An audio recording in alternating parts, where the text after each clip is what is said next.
This time I'd like to call to order the Federal Way School District Board of Education meeting for January 2014. Tonight we have in attendance Director Moore, Director McAnally, Director Wilson, and Director Peterson. This time I'd like to invite the Federal Way High School JROTC to come lead us in the flag salute. Colors. Hinge, put, guards, right shoulder, arms, forward, arch,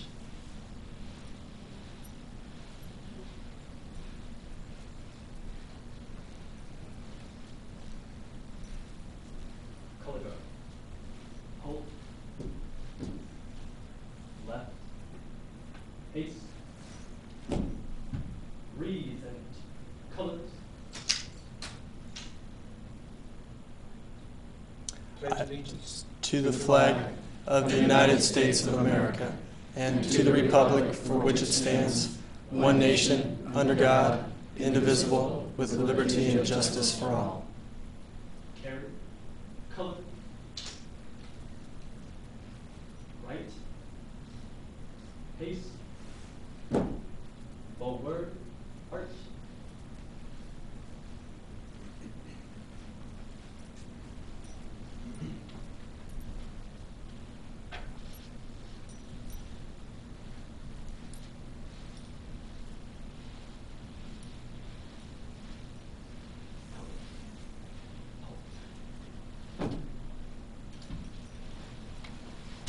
You may be seated. I want to welcome everyone for coming out tonight. Good to see all your faces, supporting our school district and being a part of what's going on here. At this time, I'd like to look for a motion to approve the agenda for tonight's meeting. Mr. President, I move that the agenda for January 14th, 2014 be accepted as submitted. It's been moved. Is there a second? Second. Been moved and seconded. Any discussion? All in favor? Aye. All opposed? Motion passes unanimously. Next, you'll look in your packet. We have our consent agenda, which you've had time to look at. Mr. President, I move that the Board of Education approve the consent agenda for January 14th, 2014 as submitted. Consent agenda has been moved. Is there a second? Second. Moved and seconded. Any discussion? No discussion? All in favor? Aye. All opposed? Motion passes unanimously. All right, at this time I'd like to invite Mr. Jay Bennett to come and present about the MLK celebration update.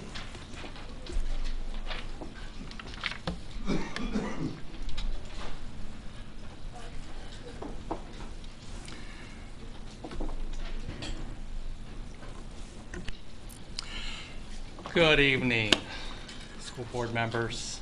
My name is Jay Bennett. I am your Community Services Manager for the City of Federal Way. It is my privilege and honor to present to you tonight a PowerPoint overview of the 2014 Martin Luther King Jr. celebration here in Federal Way. You may recall last year a partnership was formed between the City of Federal Way's Diversity Commission and the Federal Way Public Schools, wherein each year the Diversity Commission would partner with one of our high schools to devise, if you will, a celebration that would be unique each and every year. Now that presents opportunities for creativity, but it also presents some challenge because each year it's a different group of people that we work together with. And I just want to say this year's celebration is being hosted by Todd Beamer High School, and Joni Hall, her staff, Brianne Ball, and Alexandra Red, representatives from the school and the Black Student Union leadership have been outstanding to partner with. So on behalf of the Diversity Commission of the City of Federal Way, Mayor Jim Farrell and the City Council, thank you very much for this partnership, and we're excited about the activities and the weekend celebration that comes this weekend. So again, the partnership 2014, and the opportunity for the community to participate. One of the things last year as we went through the celebration and then started this year with our planning effort, one thing the Diversity Commission and the Todd Beamer staff talked about is how do we engage the public? How do we provide access to the public to participate? So we started off, you'll see Friday morning, bright and early at 7:30 at Todd Beamer High School. We look forward to seeing all your faces there for the first assembly. And then on Saturday at the area grocery stores, the Diversity Commission will be hosting a food drive. All food collected goes to the Multi-Service Center Food Bank. And then on Monday morning, community breakfast hosted by the our City of Federal Way Diversity Commission. We'll have a speaker, pancakes and eggs will be served. We look forward to seeing you. And then the celebration event beginning at 10:30. And then I would like to now introduce Deja Flavors, the president of the Black Student Union at Todd Beamer High School, to kind of walk you through the rest of the event. Hello. So the event is going to consist of the PI Club and the Latino Club as well as BSU. And why we decided to have them come and participate is because we wanted to show different cultural backgrounds at Todd Beamer. And with this, we're going to have a skit, and it's going to basically landmark and express like how cultural and how diverse our school is, and also to show how Martin Luther King has affected these cultures. And we're going to end with a guest speaker. It's going to be just a 30-minute short assembly, and it's going to be awesome. Okay. Keep going. Keep going? Yeah, you're on a roll. What? Yeah, Oh, just start Monday. Clicking the. There you go. Just click the button. Okay. Okay. So the MLK Festival is going to be, the theme of our festival is We Are One, promoting, creating, and celebrating cultural diversity.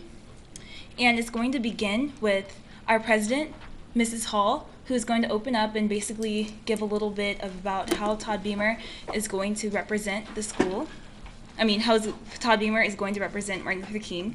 And then we're going to have Tony McLean come in, and he's going to be talking, giving a little opening remark about how Martin Luther King has helped in his area of work. And we're going to move on into panel discussion. And our panel discussion is going to consist of a community group, government group, and a youth group. And after these discussions, after these panels, we're going to move into a closing speaker, who is going to be Aaron Jones.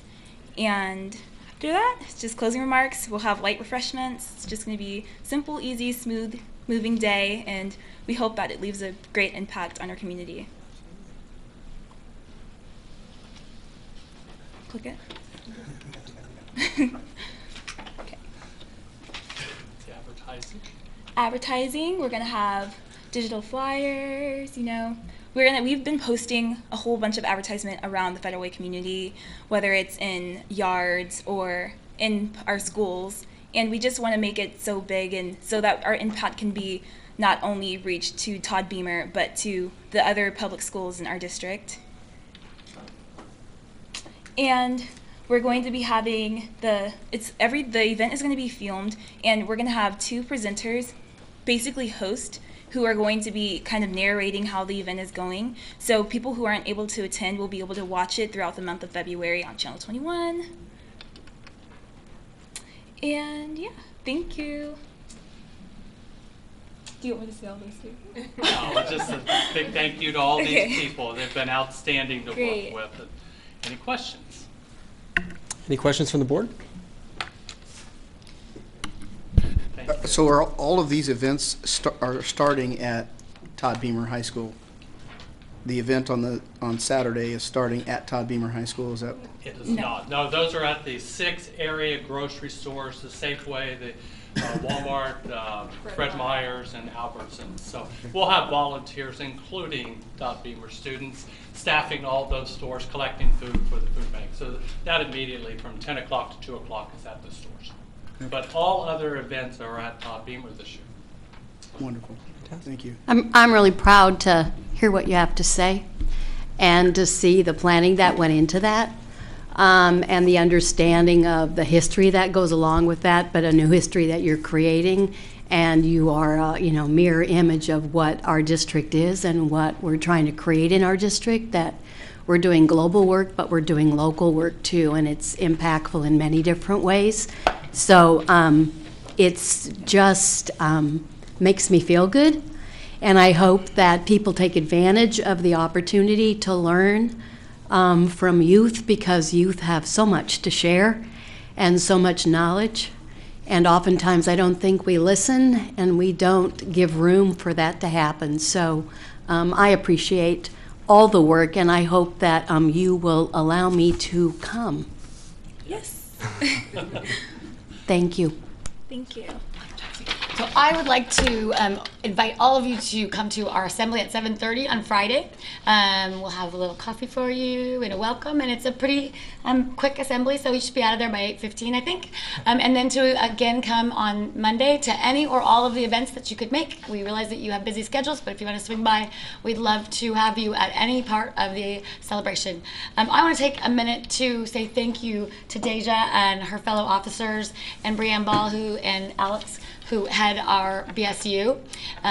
They have done a fantastic job of taking this and run with it.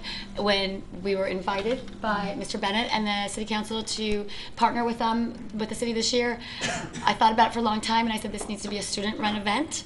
And while it's really easy to take over and start doing things, this is your school, and our students are fabulous young adults who have taken this and made it such a beautiful celebration. I'm really, really proud of them. So, good job. And we're excited to see you. Thank you. Fantastic. Thank you so much. Next tonight, I'd like to invite Assistant Superintendent Marie Verhaar, who's going to present on District Advisory Grading Committee update.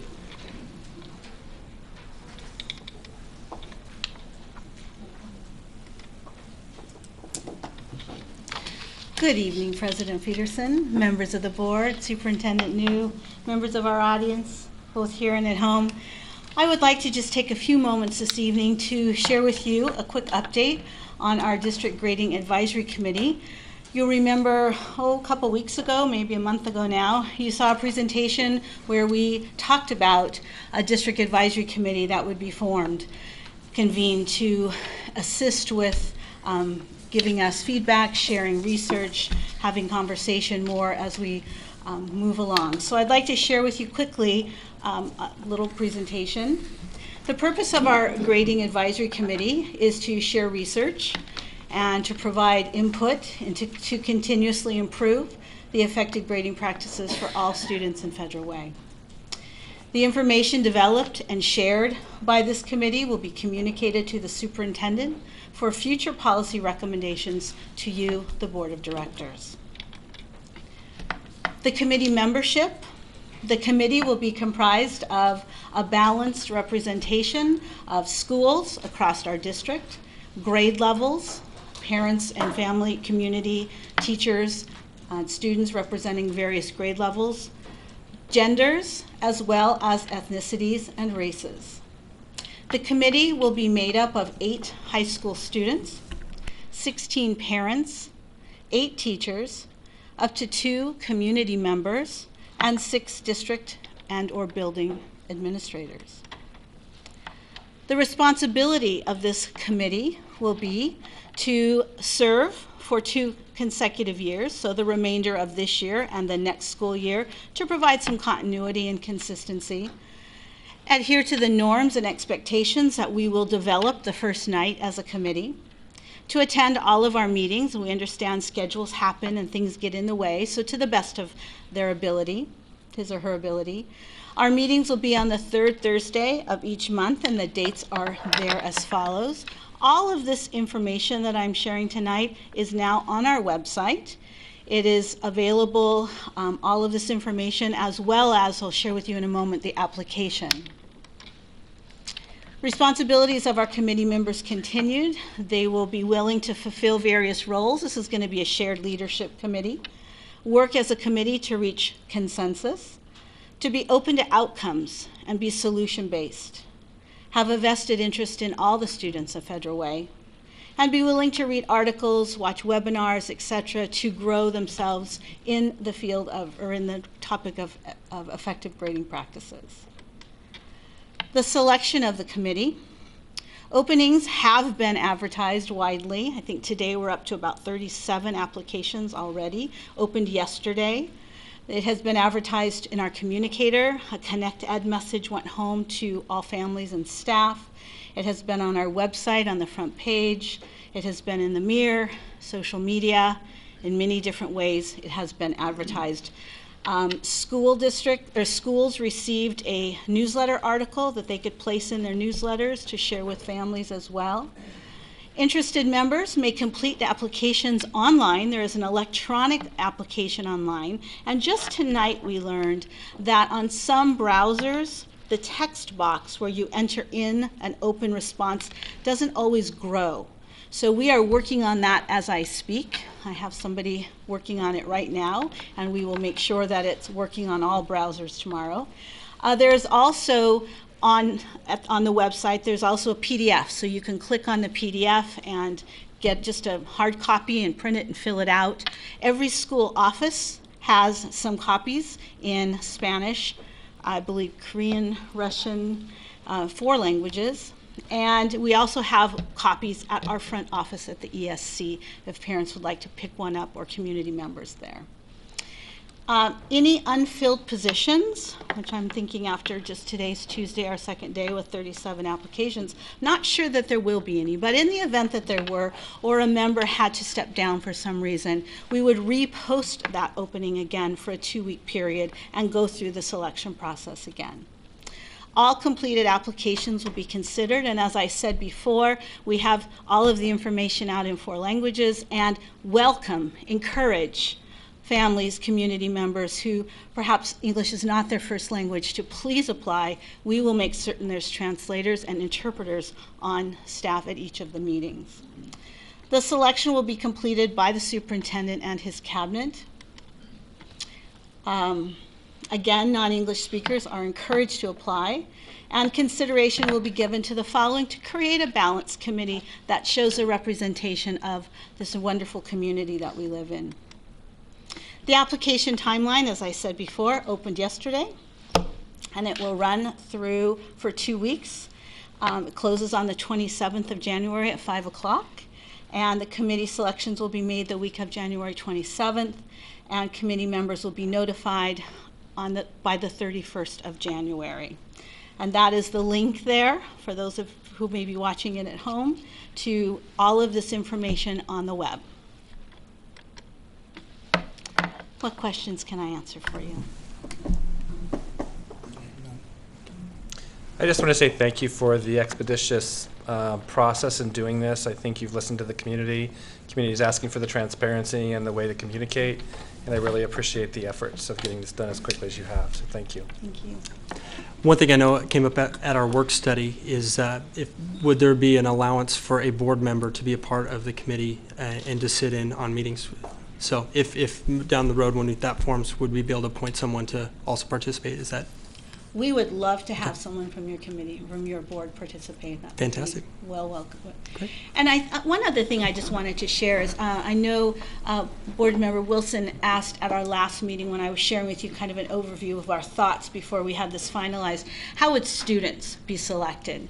Students' voices are very, very important to us and very important to this process. And so Mr. Blauser has worked with each high school principal to come up with a unified process for every one of the high schools. So they're going to advertise it, already have. They will bring interested kids together and kind of talk about it, have them fill out the application right there with them. They'll take the applications from them.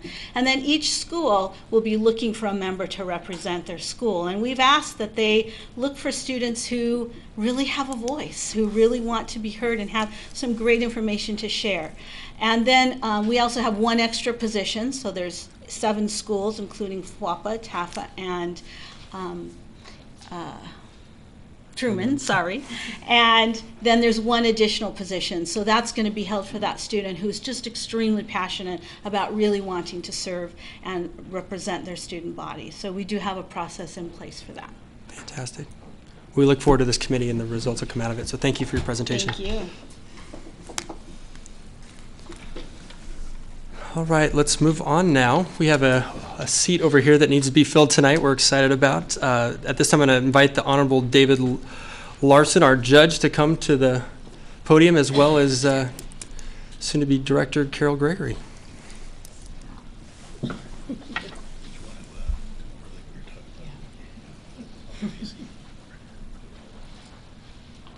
Thank you very much.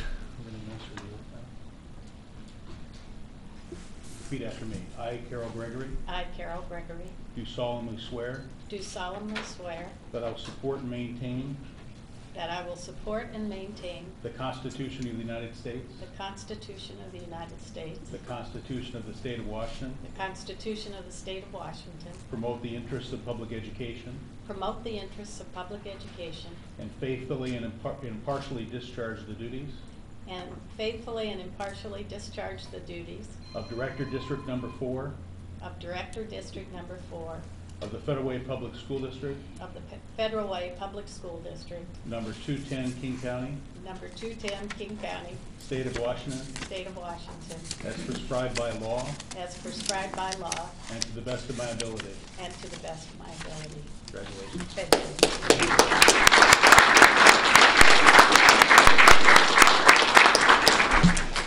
Director Gregory, we'd like to invite you up here to your seat, and I'm sure you'd have maybe some words you'd like to share now as a new board member.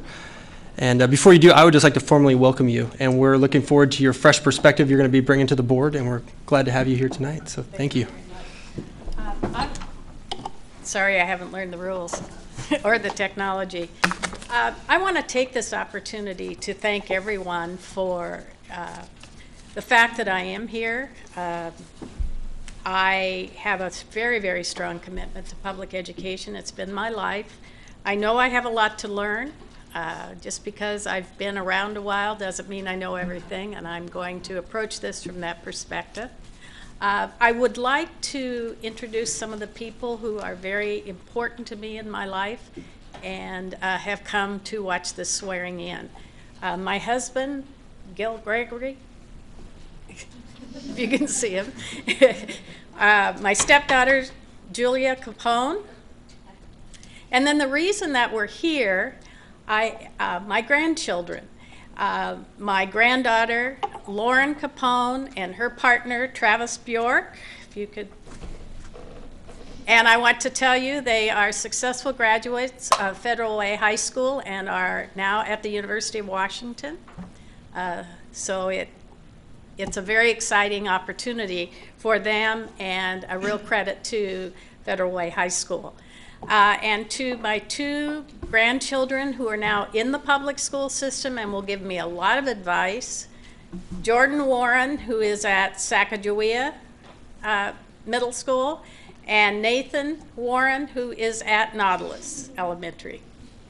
And finally, a very close friend who did all my doorbelling with me, Donna McPherson, who is in the back and who I am going to be escorting to Disneyland tomorrow with her 5-year-old granddaughter. So that's how we're going to start this off. So thank you very much, and thank you to the board. Absolutely, thank you.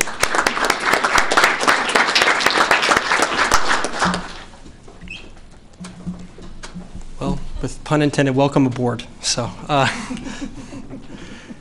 this time we're going to move down to our election of our legislative representative, which was postponed from our last meeting.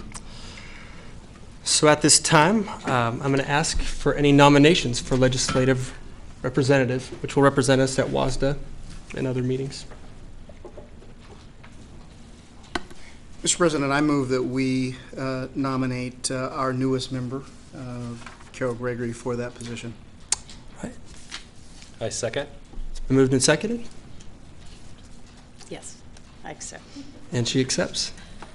Is there any other nominations? Any other nominations? All right, at this time, I've called for it 3 times. I would like Chris Poppich, obviously, to give us a roll call vote. If she could, please. Director Wilson? Are we doing a voice vote? Yeah, just voice vote. Yeah, aye. In favor? Thank you. Director Canaloy? Aye. Yes. Director Moore? Aye. Director Gregory? Aye. President Peterson? Aye. Thank you. I'd like to announce that our new legislative representative is Director Carol Gregory. So congratulations. This time now, I'd like to move to public comment. And I'd like to invite to present to us first tonight, public comment, Steve Edmonston.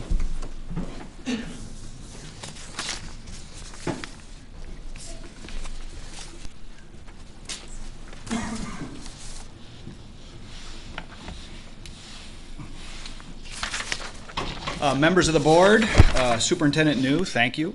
My name is Steve Edmonston. I'm speaking in favor of the levy tonight. And to do so, I'm going to read part of a letter that I've written and I'll be submitting tonight to the Federal Way Mirror. I do have complete copies of the letter for you here on the board later this evening if you'd like them. An open letter to the submitters of the statement in opposition to the Federal Way School District Operations Levy.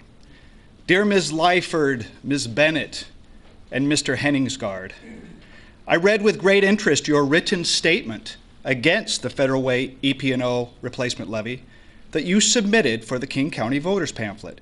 As far as I know, we don't know each other. I am a parent with 2 children who have attended 13 years of public school in Federal Way. Since you have placed your names in front of our community as the leading voice in opposition, seeking to take $53 million away from our students in Federal Way, I was somewhat perplexed that I was not already familiar with your names from your prior involvement in our community. After spending some time on the internet and making a few phone calls to King County elections, I was advised that the 3 of you are not Federal Way residents at all, but that you are each Bellevue residents. It also seems that you may be in some way connected to an entity called the Freedom Foundation, although this connection is quite murky. While you appear to have no actual connection to Federal Way, no awareness of the actual school issues and needs, you are nonetheless seeking to sway the results of a local levy election that you cannot vote in. You are seeking to take money from schools your children do not attend. You are reducing property values in a city you do not live in, all by submitting your opposition statement just a few hours before the deadline. And apparently we are not alone in being targeted by you. My query to King County revealed that you did not just file statements against Federal Way. Indeed, you 3 Bellevue residents were very busy seeking to influence levy outcomes in local elections outside of your city and your district. To date, it appears that you have filed nearly identical statements opposing pending levies for school districts in Federal Way, Vashon Island, Riverview, Auburn, Tahoma, Lake Washington, North Shore, and Fife. Sadly, the degree to which your Bellevue-based opposition is out of touch with our actual Federal Way community values is self-evident in that you have not addressed the obvious hot-button issues that have recently galvanized the community of Federal Way to action during the last year. Instead, your effort to take $53 million from our students is focused solely on your dislike of unions and teachers. You appear to think that in Federal Way we are grossly overpaying our teachers because they make an average of $49,000 a year. I am doubtful that our Federal Way citizens who prize education and have been fighting tooth and nail over school board policy and district expenditures, who have demonstrated that democracy works beautifully in Federal Way by changing out every open school board seat, replacing our mayor, and challenging our own controversial grading policy, would prioritize overpaying our teachers as one of our community issues? If you are trying to be one of us, here's a tip. You blew it. Perhaps the most troubling thing is the central argument that you make. Reallocate 15% away from our teachers by flushing the entire remaining 85% of the levy down the drain. Apparently you have never heard the story that if you kill your half of the cow, the other half dies. Your victory here is to keep teachers at lower salaries, but that dubious goal is placed squarely on the backs of our students. We'll be voting yes for the levy in Federal Way. Thank you very much.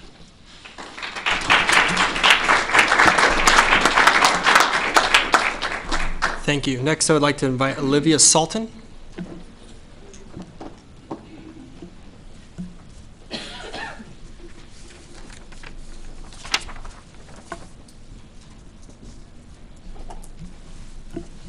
Hi, I'm Olivia Salter. I'm a junior at Taft Academy High School, and I'm approaching you to ask for funding for my volunteer trip to India. I'm going to India on a service trip to help refugee children in I can never pronounce it. It's pronounced Updar, and we're going to be helping build a schoolhouse through a group. With the people I'm going with is through Free the Children, which is a Me to We trip through We Day that I recently learned about, and I'm going to basically be indulging myself into their culture as they learn about ours, and through that I'm going to be teaching English, building a schoolhouse, and basically interacting with just different students and kids around my age who are in different circumstances. Something I've always enjoyed doing as a student is traveling. This isn't my first out-of-country trip, actually. When I was 12 years old, I traveled to Ghana, Africa, to basically on a missions trip to help students in different schools. Basically, the type of schools that I was helping in were private schools, but you also saw a difference between students that worked and students that went to school, and it was very massive. And I want to go to India basically to fulfill my passion of helping others and interacting with other students that are my age but going through something different, and to bring back to here pretty much that we are all teenagers, but there's different circumstances, and it's not always, I don't want to say I'm going to try to look at, oh, I'm better kind of thing. No, I want to go to help, and that's something that I've always had a true passion for. And I'm asking for the board's help and my community's help for me to go and do this and bring back my stories and help maybe impact somebody at my school or somebody I know maybe that to go do the same thing, even just here in the U.S. So yeah, I don't know what to say after that. Thank you for your presentation. You're welcome. Okay.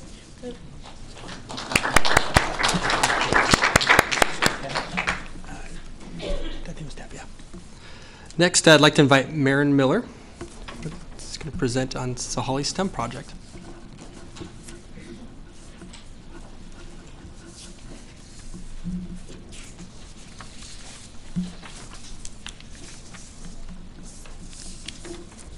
Thank you, President Peterson, directors of the board, Superintendent New, and members of the community.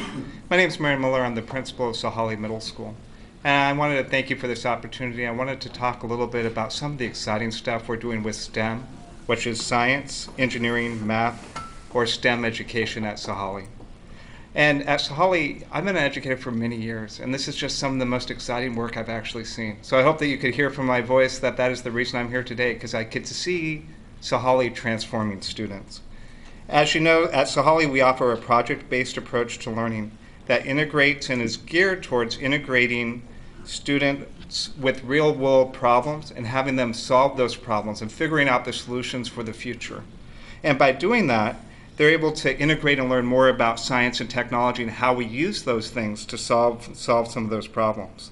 Also, thank you for your support, because Sahalee is one of the only schools in the area that has one-to-one technology. So every one of our students has a LearnPad that they can actually use, a piece of technology they could use to actually solve these problems in their presentations. So as part of our approach to STEM, every quarter our students present and they research a project and a problem, and they figure out a solution for it. One example is our 7th grade students just completed a project focused on natural disasters. Our students participated in a research group, made a plan and a survival plan, and then we actually presented that plan to a panel of scientists, engineers, and members of the community. And those members of the community and scientists actually judged the plan, and the winning teams got to go to a regional competition. So I've actually invited one of the students to talk about that tonight. So Elisa, do you want to go ahead and present and talk a little bit about what it was like to actually present to that panel and then do that project? Hi, my name is Elisa Hernandez, and I'm a 7th grader at Sahalee. I went to Spanaway, Washington in Spanaway Middle School. That experience was very fun for me, but experience was very fun for me. I got to see what other kids had ideas for our natural disasters. The natural disaster that I studied on was tsunamis in the coastal region. What I learned from that was how to prepare and how to stay safe when a tsunami comes. If I didn't know how to stay safe during a tsunami, then I would probably not live through it. But if I knew how, then I had a good chance of surviving it. The most important things that I would need would be emergency kits, because without that, you really won't survive. Something important that I learned was everything like collaborating with others and how to share things and how to say ideas. I would like to thank all our members at Sahalee and our panel of judges who judged us for our project, and the community that helped us with our project too. Thank you. So our next presentation of our students is going to be on February 6th at 6 p.m. And I'd like to invite all of you and any members of the community. You want to see the solutions of the future? That's them standing there right now, and every one of our students at Sahalee. It is totally awesome. Thank you. Thank you. Next up this evening, Charlie Hoff.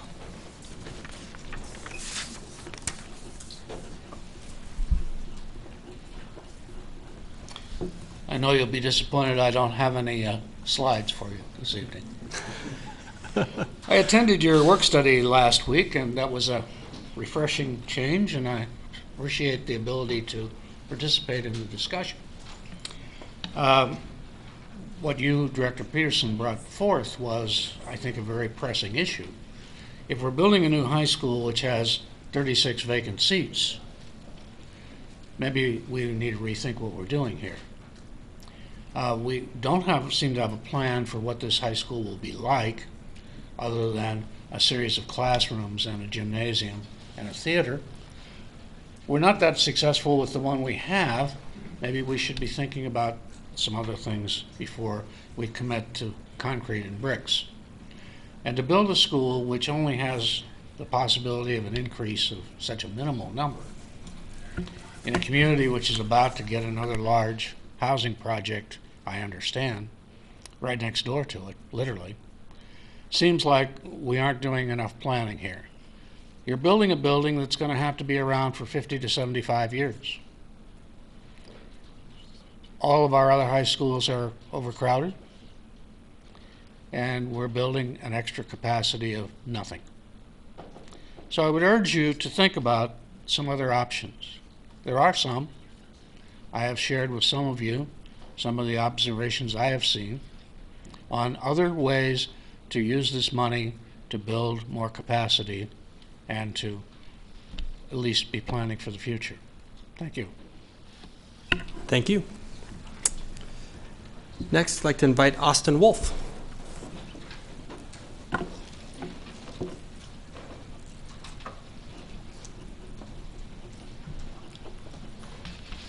Hi, I'm Austin Wolfe.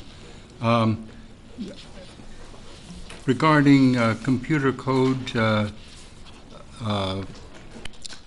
education, and I'm sharing my experience. I'm developing an iPad application to help the ESL learn English. It puts interactive sound to a series of starter English language books written in the 1950s by a couple of Harvard professors. At that time, the book did not have sound. I need a part-time assistant. I called Thomas Jefferson High School to locate a student to help me coordinate with the Russian, Ukrainian iOS code writers. The price is right with them. Requesting contact with the after-school computer club, and was informed that there are no such after-school activities. Apparently, there are no funds. What a shame. I understand that the school board traveled to Europe and the Orient to learn what they could about schools that may be out-competing ours. I asked the board whether these schools include code writing courses. The well-respected magazine, The Economist, recently had an article claiming that all Chinese schools teach computer programming, that solving code errors teaches logic thinking.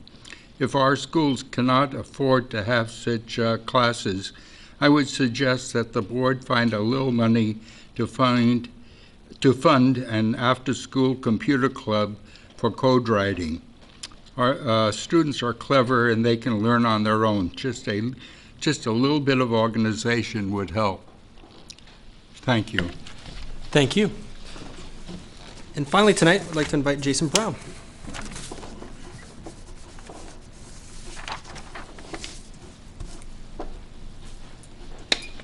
President Peterson, members of the board, Superintendent New. My name is Jason Brown, and I am the president of the Federal Way Education Association. And I'm going to be brief tonight. I wanted to present a check on behalf of the 1,700 members of the Federal Way Education Association in the amount of $500 to the Citizens for Federal Way Public Schools for the levy campaign.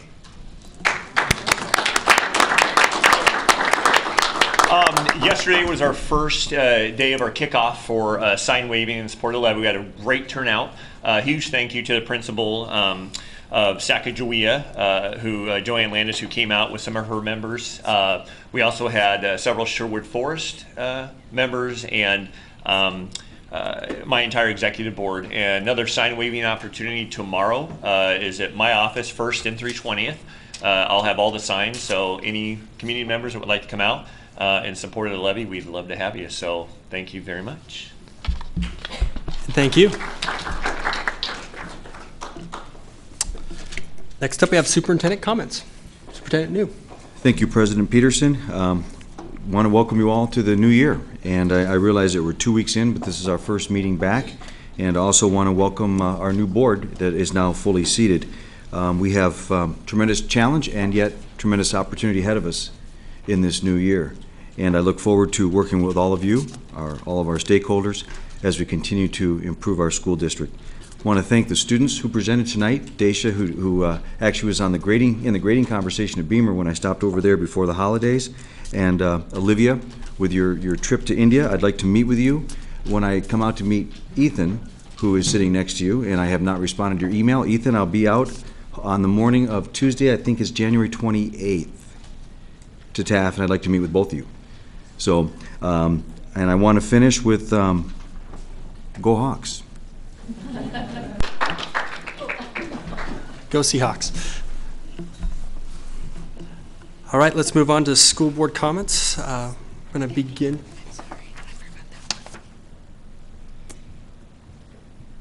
We have passed that up.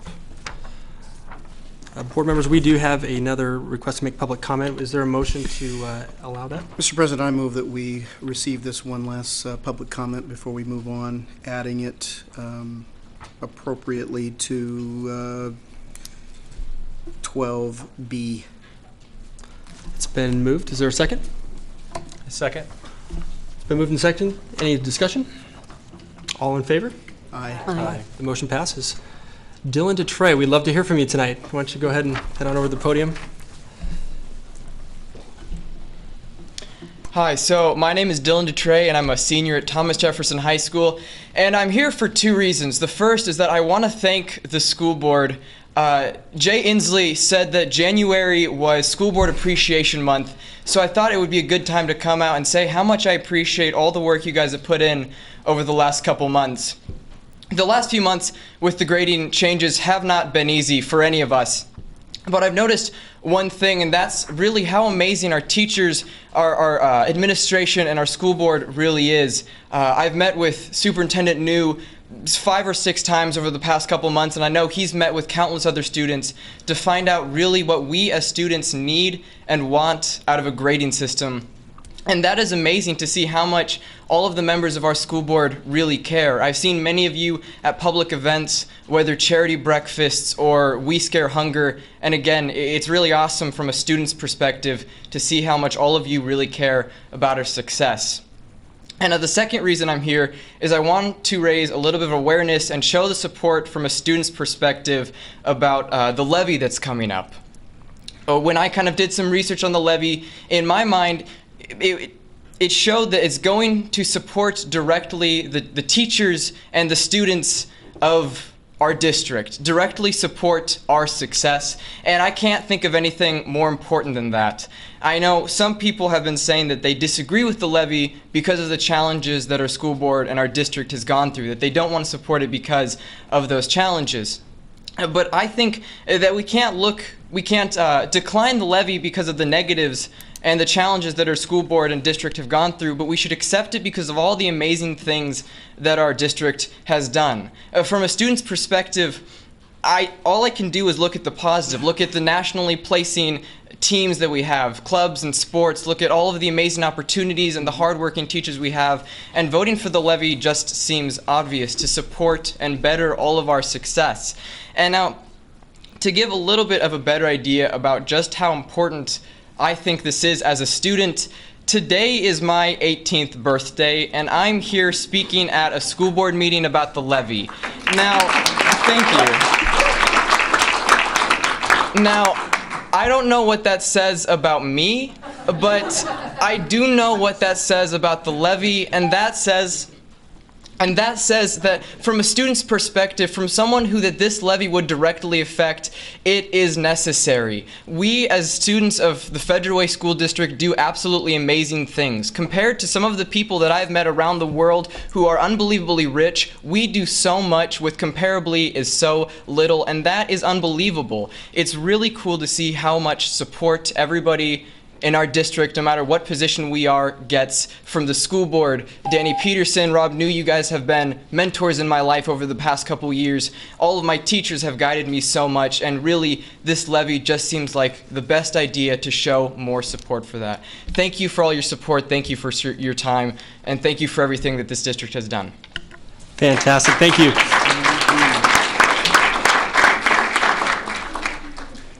We appreciate that comment, and we're going to move now to school board comments, and I'm going to start to my left. And Director Gregory, is there anything further you've been able to share tonight? Is there anything else you'd like to share? No, I've got to learn the system. No, I'm just excited to be here and ready to work. Fantastic, thank you. Director Moore. Mr. President, I'll be very brief this evening, and I thank you for your comments, and thank you for coming out. We're excited about you too, and happy birthday.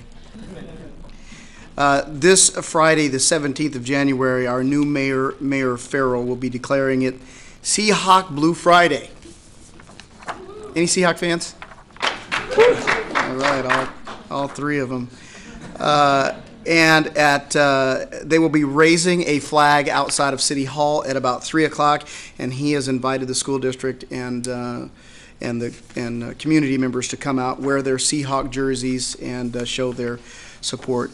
There's a lot of work ahead. We're excited to get going with it, and that's all I have for this evening. Thank you. Director McAnally. So Dylan, thank you for coming tonight and sharing your comments. I think what the community views as some errors that adults have made, that we need to make sure that we don't impact our educators and at the end our students. We're all here because of our 22,000 students that are in this district. And at the end of the day, passing of the levy is supporting them directly. So I hope that we can share with everybody that we know to make sure that we pass our levy on February 11th to make sure that we can keep everything we have in place currently today. It is a renewal levy, and I just really encourage to make sure you reach out to anybody that you know that will vote and make sure we support this levy on February 11th. Thank you. Director Wilson. Well, first I want to thank the students for presenting tonight, because Dylan and Olivia's speech and debate are just oozing from you both. And I know your ability to stand in front of a group and share your thinking, although it may make you nervous, clearly there's a skill there and you'll go far. And I really appreciate the time you both took to come tonight. And I will say, Dylan, it does say a lot about you to be here on your 18th birthday. And I know there's a lot in your life right now, and you could be many other places. And Olivia, I look forward to what we're able to support and how we're able to create an opportunity, but not only for you, but for others to follow you, to understand how important it is to give service and how much you get back from that. So I appreciate the time you take and the time you took tonight to come and share. I want to say a couple things. One is I was able to go to the TJ grading forum that happened after the board decision in December, which seems like a year ago. And if you look by numbers, it was, where each school provided an opportunity for parents to come learn more about what the new averaging system meant and to roll out some normed conversation around how things were going to move forward. And I want to say that we still have work to do, that I would call it continuous quality improvement, that we're not done. And although we have a district advisory that may be working on how we move forward, that we need to have a feedback loop, and we need to make sure that we're making forward momentum on what we promised that we were going to do. And that is, to me, most importantly, the uniform use of the retake policy, and the fact that there's the opportunity there and the clarity there, not only by staff and administrators, but by parents and students, what that means and where it's located, because it's sometimes hard to find. And I would like to make sure that that is prominently placed on the very front of a school website and not that you have to know where to go to find it. And if I could just give that feedback, I'm going to, because I went looking and I couldn't find it. And it took me a while because I knew what I was looking for. And I think it's critically important that words mean only so much. And now we need to make sure that the practice is what we say it's going to be and that we have an opportunity to get feedback on that. There were some of us that had an opportunity to spend either a day or some time in Sumner recently to hear Rick Warmelli, who has been working on standards-based grading and standards-based education since 1981. And as we move ahead and as we talk about our forward movement related to standards-based grading and wherever that may take us, it's worthy of considering and thinking about how we are sharing our learning and our opportunities for our community to learn as well, about perhaps some other views that exist about how we might approach our next steps in making sure that we are being right for all students. Yesterday marked the beginning of the legislative session, so thank you, Director Gregory, for stepping up for that position. And I'll say there's two things that come to mind that I'd like us to pay attention to, and that is the Washington State DREAM Act. That is an opportunity for state need grants for students who go through our systems and attend our schools to have the opportunity for higher education. And you've heard that before and you will hear that again. And again, just as the levy, it's an opportunity and an important thing to consider. And you'll also hear about more focus on early learning as a gap strategy. And with that comes service for young children, but also a concern around space and facilities that we need to pay attention to, not only at a high school level, but as we move forward and think about how we want to grow our early learning system to assure outcomes for all students. And that the placement of those slots and services are based on where we have state-funded full-day K to create a pathway for students. And unless we can consider and think about what that might look like and what our facilities might be able to hold, we may lose out on some opportunity to serve a greater number of students in our district. The other thing, and I'm going on, but there's a lot of stuff happening, that the district is also involved in a very important, what they call P3, cross-district collaboration. And that is prenatal to third grade, and we are one of six districts that have been supported by the Gates Foundation to think about educational leadership and to think about what collaborative work looks like, because as we know, children don't remain, either do families within a district. They follow and they live within geographic areas, and if we're not considering and not working together collaboratively to meet the needs of students across our community, we are not doing a service as they cross our borders and perhaps come unprepared. And the only thing else I will say is that hopefully you all received the communicator, and it is all about the EP&O levy. Every question you might have, every reason you might consider the renewal of this levy is in this marketing document. So if you haven't seen it, please read it because it was in your mailboxes. Thanks. Thank you.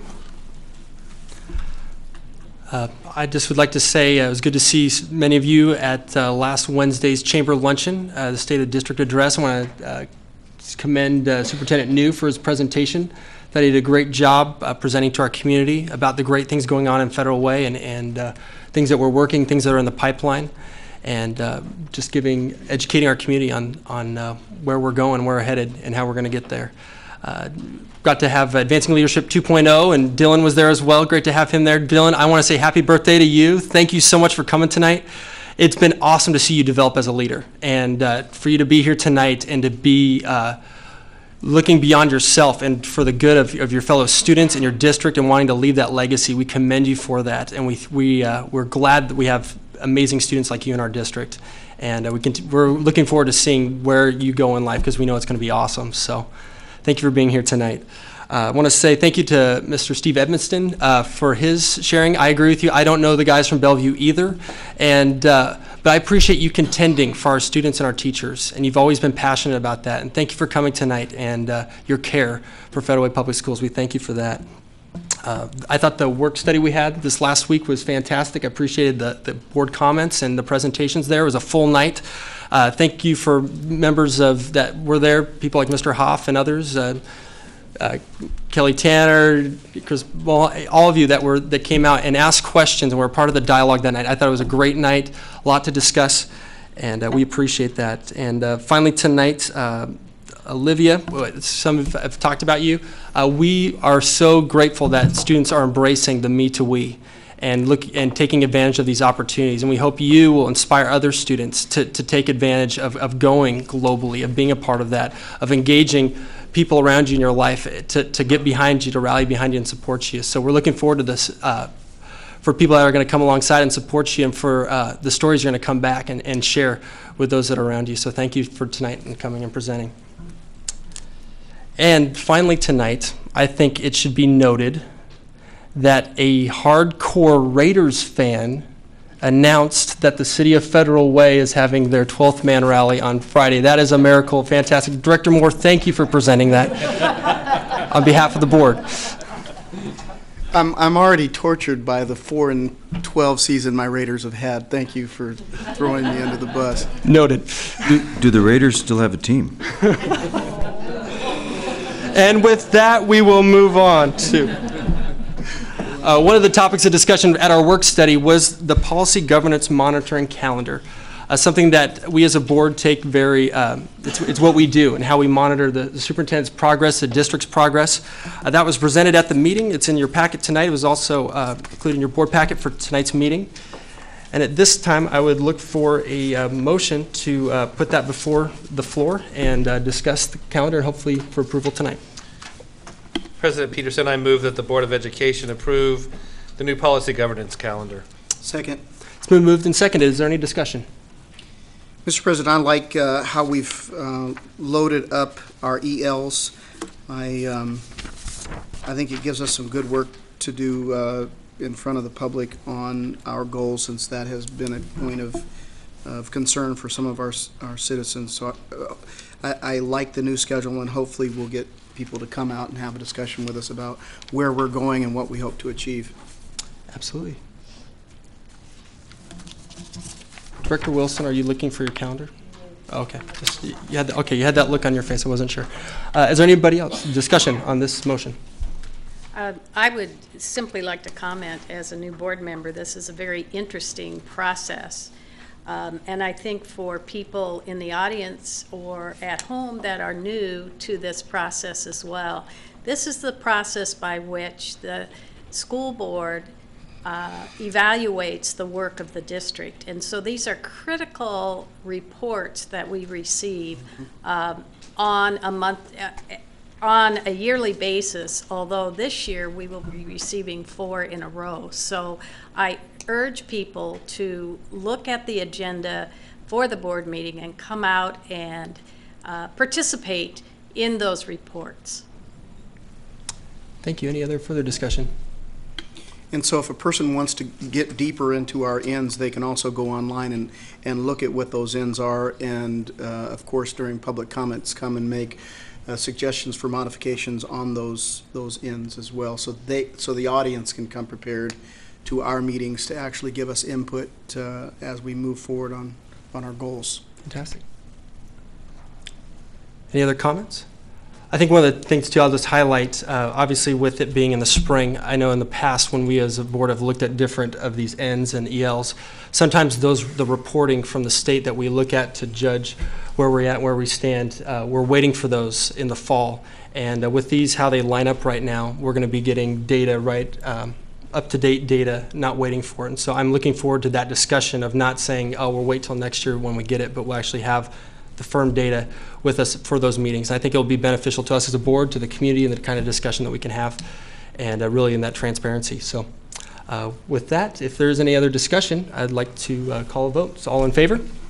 Aye. Aye. Aye. All opposed? Motion passes unanimously. Next, we had received at our work study EL 8, the monitoring report for budget execution. Superintendent New.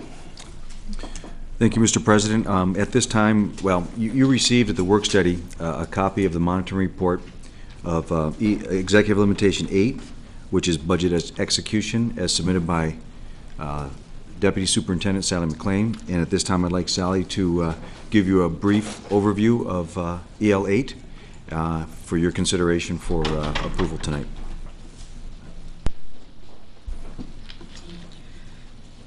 Good evening, President Peterson, members of the board, Superintendent New. It's my pleasure to talk about Executive Limitation 8 related to budget execution. There are a number of compliance measures within Executive Limitation 8.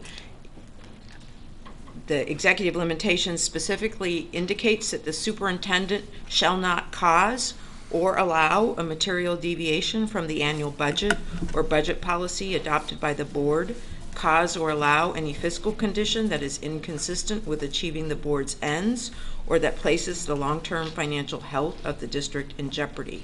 So this report is really related to the outcomes of the 2012-13 fiscal year, because that's what you're talking about, is the accounting of what happened based on the plan for 12-13.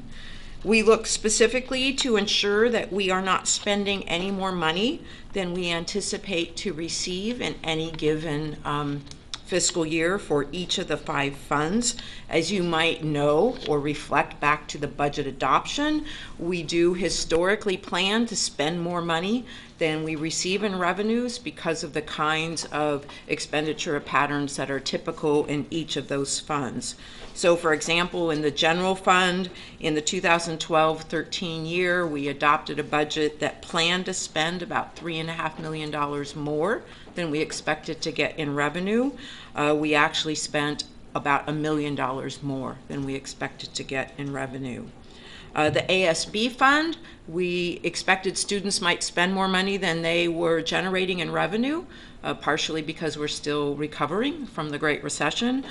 Students actually were successful in fundraising and actually grew their fund balances. Debt service was the only fund where we actually spent a little more than we had planned to spend when we did the budget adoption, and part of that was timing. We had a bond refunding that allowed us to, that occurred after the budget was adopted. So in order to take advantage of that bond refunding, it allowed us to roll back taxes. So revenue, our expenditures weren't really more than what we had planned, because they can't be, but our revenues were less than what we had budgeted because we rolled back the principal and interest payments to our voters. Capital projects, we always budget to spend almost every dime we've got in that fund so that we can deal with any sort of unexpected construction issues that might arise. We actually slightly grew the capital projects fund balance based on the difference between actuals and budget. And in the transportation vehicle fund, again, we typically budget to fully spend that fund in the event that we need to replace buses outside of our normal replacement cycle. So in compliance with number 1, with the exception of the debt service fund, but the debt service fund is good news because while we spent more than we planned to, it was because we were able to save our taxpayers money through a bond refunding. Item 2 talks about us maintaining and protecting the minimum maintenance of year-end general fund balance. Administrative Policy 6024 requires us to keep our general fund committed fund balance between 3% and 5%, and we continue to be in compliance with that goal. We settle our payroll and our debts in a timely manner. I think it's always important to note that 85% of our budget is handled through the human resources and payroll departments. With more than 3,000 employees paid every month, we have better than a 99.9% accuracy rate in distributing that $177.5 million. Our vendors are paid weekly, which supports payments in a timely manner. Last year, we processed $61.4 million through 4 funds, the General Fund, ASB, Capital, and Transportation Vehicle. I'd like to point out that a significant portion of our purchases are handled through procurement cards, which is something that in the efficiency, the performance efficiency audit, which we were already doing, but the state auditor's team wanted all of us to do more of that. We get a rebate through procurement card processes, and last year our rebate was almost $70,000, $10,000 higher than in 2012. We have a volume of reports and filings that are required, ranging from financial reports to grant claims to EMA filings with the SEC. All of those reports are done timely and accurately.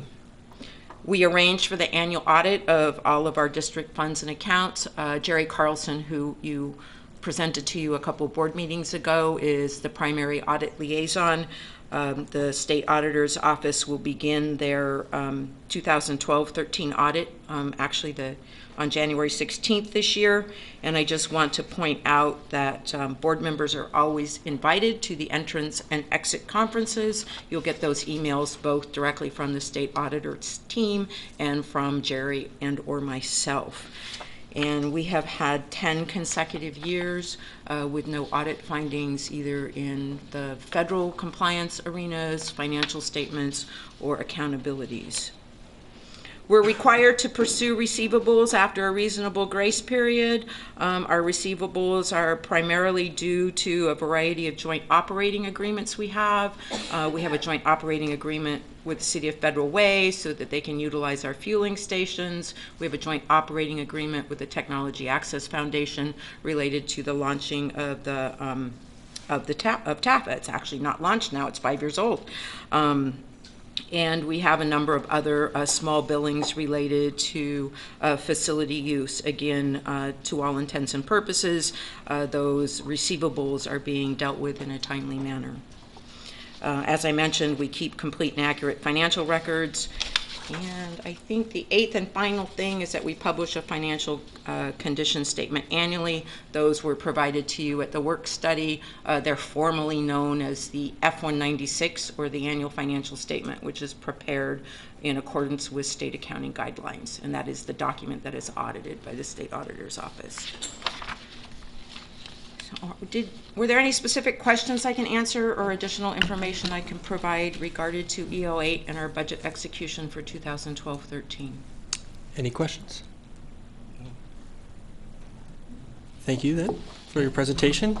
Superintendent New, anything to add? Okay. There's a motion available to approve EL8. Mr. President, I move that the Board of Education approve EL8, the budget execution, as being in compliance. EL8 has been moved. Is there a second? I second it. It's been moved and seconded. Any further discussion? Mr. President, I would only suggest that we thank Sally and Jerry and the staff, as you all have continued to do an outstanding job. And even though we have financial challenges, we count heavily on the work that you guys do, and you never let us down, and we appreciate it. Absolutely. Thank you. I'll share your thanks with the team. Yes. Any other further comments, questions? Right, with that, let's vote. All in favor? Aye. Aye. All opposed? Motion passes unanimously. Thank you. Thank you. Our next item tonight for board development, item 19, GP 19 monitoring report for director orientation. GP is our governance process, and for 19, we just had this, actually today, had our director orientation. I was reviewing that process and noticed that there were some things that were out of date, out of sync, and so at this time, I would entertain a motion to approve the changes that were included in our board meeting packet for governance process 19. I so move. It's been moved. Is there a second? Second. It's been moved and seconded. Any discussion? Mr. President, I don't see those changes. Can you? You will find in your packet tonight a strike-through version of the updated version of governance process 19. It's also included in our electronic copy online for tonight's meeting, and you have that right there.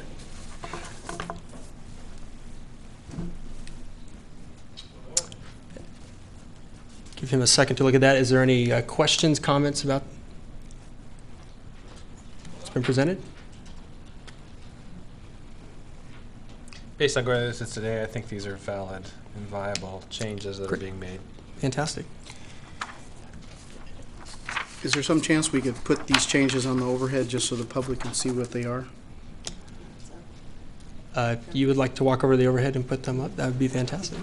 What this is done as he's doing that, and I'm fine waiting for that before we vote.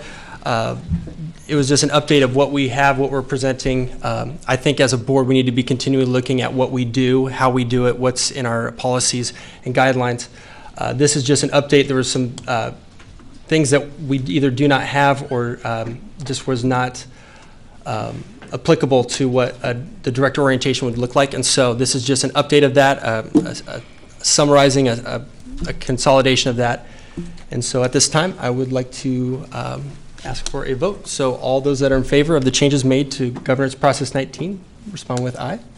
Can I just, excuse me, can I just ask that normally our GPs are an annual review as well. Absolutely. So is this then saying that we did not do an annual review last year of this GP, or that we passed a GP that nobody looked at to say, This governance process has not been updated since its inception in 2010. Okay, thank you very and much. so I don't, from what I understand, from my time on the board, I don't believe we have looked at this, and since the last time was you and I director orientation 2 years ago. So I thought the opportunity was present. No time like the present to make updates. My hoping in the fall is that we're able to move in the next school year calendar in the fall to move our governance processes and our board superintendent relationships, that those would be evaluated then, and we'd be able to maintain the policy governance calendar that we voted on earlier. So, thanks. Yeah. All right. So we will now move to vote. All in favor? Aye. Aye. All opposed? The motion passes unanimously. Thank you. This time I'd like to invite back to the podium Assistant Superintendent Sally McLean, who's going to present on the federal sequestration BABS request.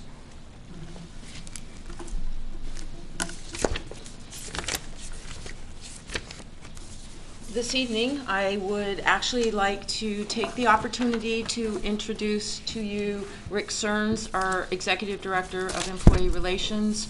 Rick Searns has worked in the Federal Way School District for approximately 9 years, and he exhibits the lifelong learner attributes that we all admire and strive for, at least I do.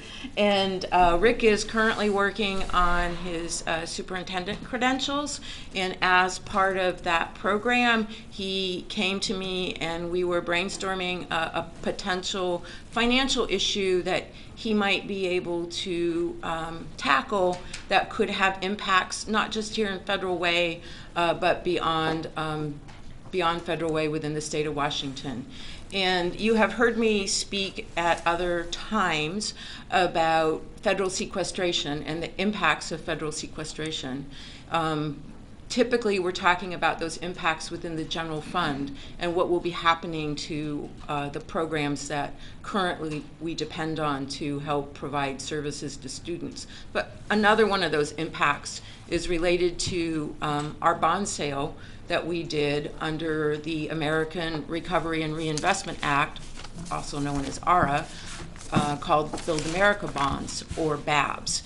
And Build America Bonds offer us a tax credit. So typically municipalities sell tax-exempt bonds because that's the best way to get investors, but the BABS structure was different, which paid a higher interest rate to investors so that they were attractive, and the federal government made a commitment to give us a 35% tax credit on that.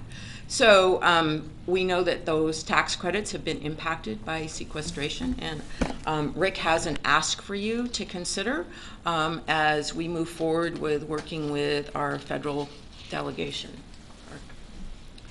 Thank you, Sally. President Peterson and board members, Superintendent New. I just wanted to make a couple comments before I segue into my presentation. First of all, thank you, Sally. She gave me a promotion. I'm actually Director of Employment Services. I did work with labor relations in the past with the district too, and I wanted to say, as Sally mentioned, I've worked 9 years for the district now, and she definitely did not know I was going to say this, but I wanted to say how much I appreciate working with her. I think she's a real treasure for our district, and I've worked with her in labor relations, staffing, budget cuts, and staffing and hiring. And in every case, she's amazes me at her abilities to get the most out of the dollars that we have and to do it with integrity. So I think she's the best CFO that we have in the business.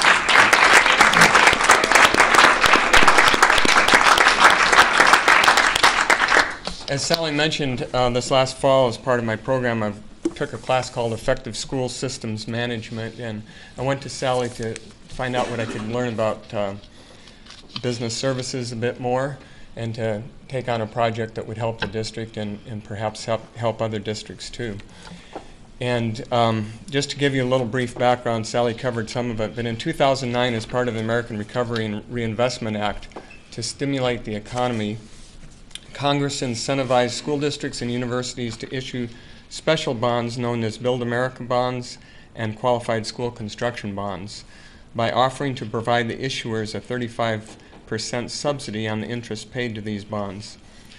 Considering this a prudent step in comparison to the cost of issuing other bonds, public school districts and universities in Washington state alone issued over $1.2 billion worth of these bonds. Federal Way issued 45 million of these government-backed Build for America bonds in 2010. In September of 2013, due to the sequestration cuts, the federal government reduced its level of subsidy for the interest on these bonds by 8.7% and is projected to continue this reduction at the rate of 7.2%. So as part of this project, Sally suggested, and I worked with her and John Gore, a financial consultant for D&A Davidson Company, and I drafted a letter with their help to Senator Patty Murray, who you probably know is chair of the Budget Committee for the Senate and also a co-chair of the Congressional Joint Committee that looked at sequestration recently. The first part of the letter deals with some of the facts that I just shared with you. But in closing, I'd just like to read the last couple of paragraphs. I think you have it in front of you. It says, in addition to the direct loss of millions of dollars to the issuers of these bonds, financial analysts have recently described the impact of this reneging by the federal government on its promised subsidy as being a recipe for negative performance and one that leaves a negative taste for investors. This loss of the promised subsidy has a chilling effect on economic recovery, which is the exact opposite of the goals of the American Recovery and Reinvestment Act that created these bonds. When confidence in government is at an all-time low, we believe it is imperative politically and ethically for the federal government to honor its commitment to fully fund the subsidy level that was promised when these bonds were created and offered.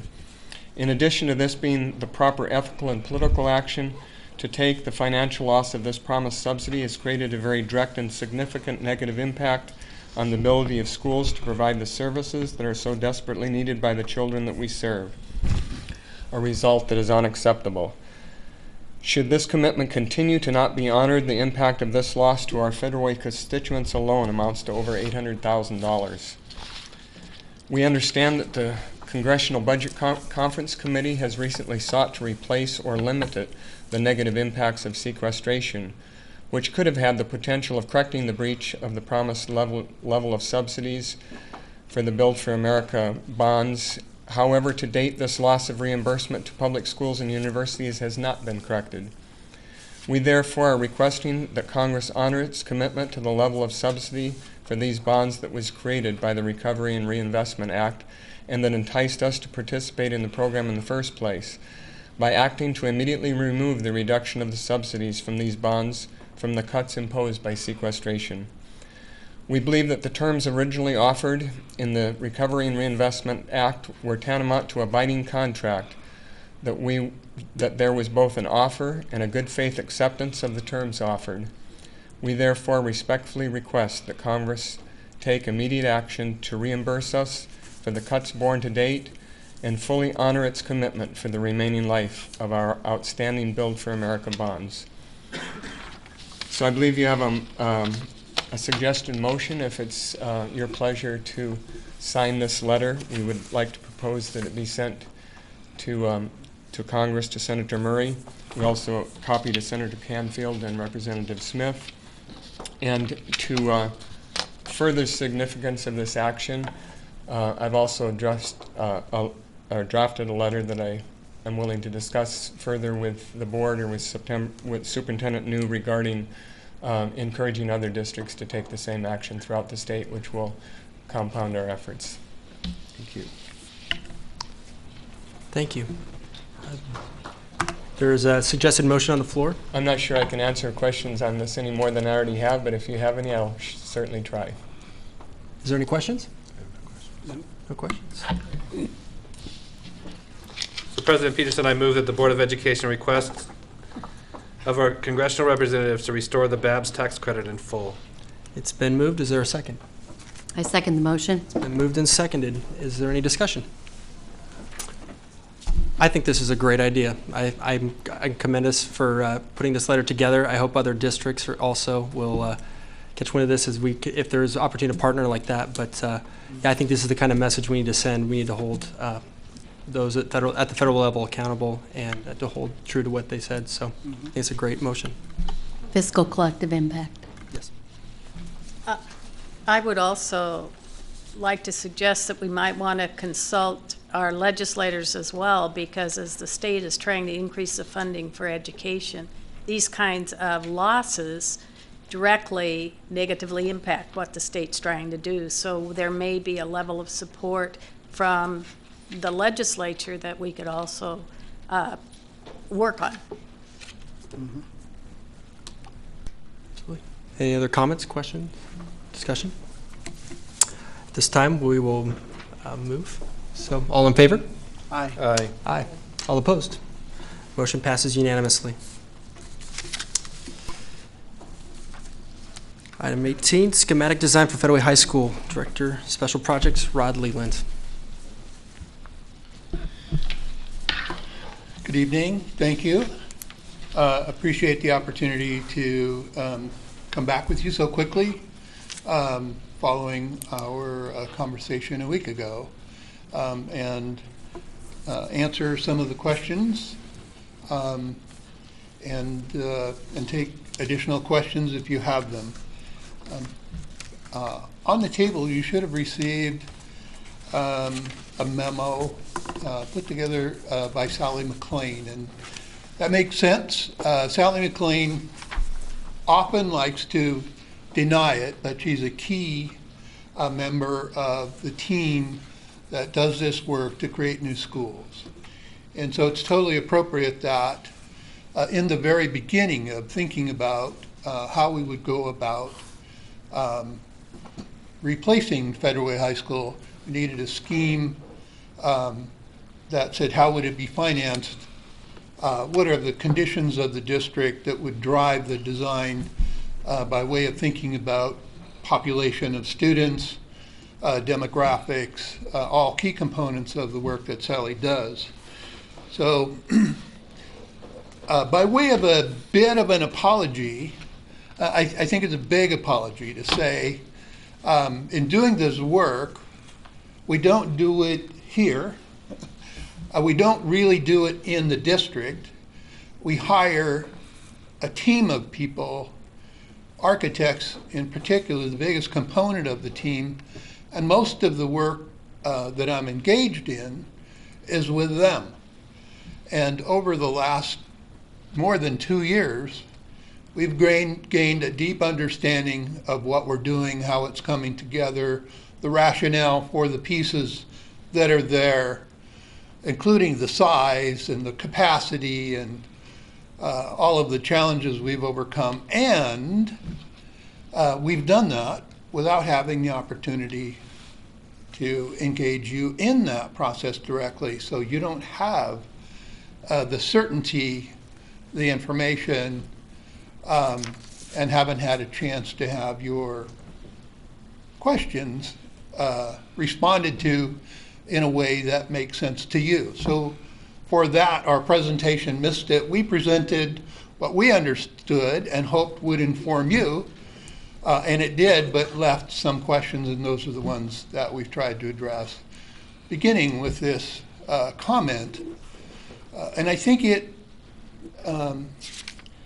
when I think about it, Todd Beamer was a change in the way the district, and I think many districts at the time were becoming more aware that the schools we built suited the way we taught for a long time.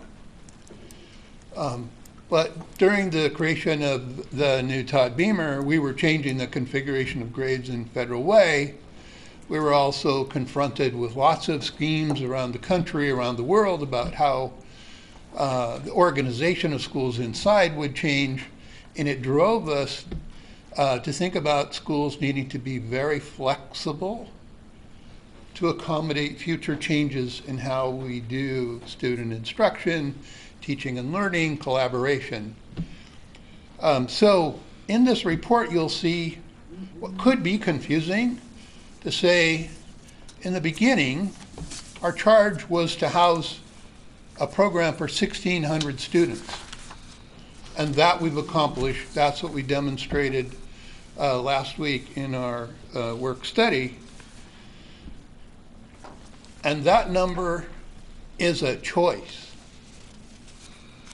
the building is flexible and can accommodate a program just like Federal Way has today, which is still fairly traditional in its organization and structure, but also has the flexibility to increase in size and capacity by about 13%, about approaching 30,000 additional square feet are in this building that on opening day are likely to be used similarly to the way they are today, which will accommodate the 1,600, more than 1,600 students who may be there on opening day, but also given the opportunity presented by this new style of design to accommodate something approaching 2,100 students, depending on choices that the district make in program. So that's a long way around a memo that tries to say that more succinctly. And I quickly will give the answer to another big question, which takes advantage of an opportunity. The central kitchen facility that was replaced by a new facility just down the street from here, and needed to be, offers the opportunity to provide storage unlike any other school, maybe school district that I know of, except Highline, who has lots of closed schools because of their airport reconfiguration and construction opportunities, to provide storage, particularly for Federal Way High School, so convenient, it's like on campus. That takes care of big storage, and I heard that was part of the question, how could we accommodate that better? It also made us go back and look at choices. We presented to you a schematic design which says we're about 30% of the way down the road to having a construction document. It says we have a lot of choices to make along the way, and one of the things we noticed is technology is racing along, particularly in the stuff that we put in rooms. And this school has, and the classroom wing has 6 rooms to accommodate the wiring and electronics to provide connectivity to the school. That's about 2/3 more than we need. So on each floor, we have at least 1, if not 2, rooms that aren't huge, but they certainly would make great storerooms. They'd make a big storeroom if you put them all together, which we wouldn't, but each floor has the opportunity, because we've determined that we probably only need 3, 1 on each floor, to provide that room for security and connectivity. And that space, just looking at spaces we've already defined there, provide that storage, which could be like a small book room that served that floor, that section, or to provide storage of other kinds. And then we believe in looking at the numbers and the choices that Federal Way High School may make on opening day. They could have 1 or 2 classrooms that may not be occupied to provide instruction that they could choose to use in other ways. One of those could be storage. So that's what we tried to say here. It's hard to show on the screen because you kind of have to take your finger and gather around the table and explain these one at a time, which we'd be more than willing to do. And I think my last comment would be that I reminded you at the work study that this is not an approval by the board that's required by the state process. We want you to say you're comfortable with what we're doing, and that we could move ahead and add detail, but we don't need it until you're ready and feel satisfied that you have what you need. So the opportunities before you tonight to approve it, but I want to give you the reassurance that we're not closing a door, and we can hold the door if there are more detailed questions or another opportunity to gather closer and ask those questions another way.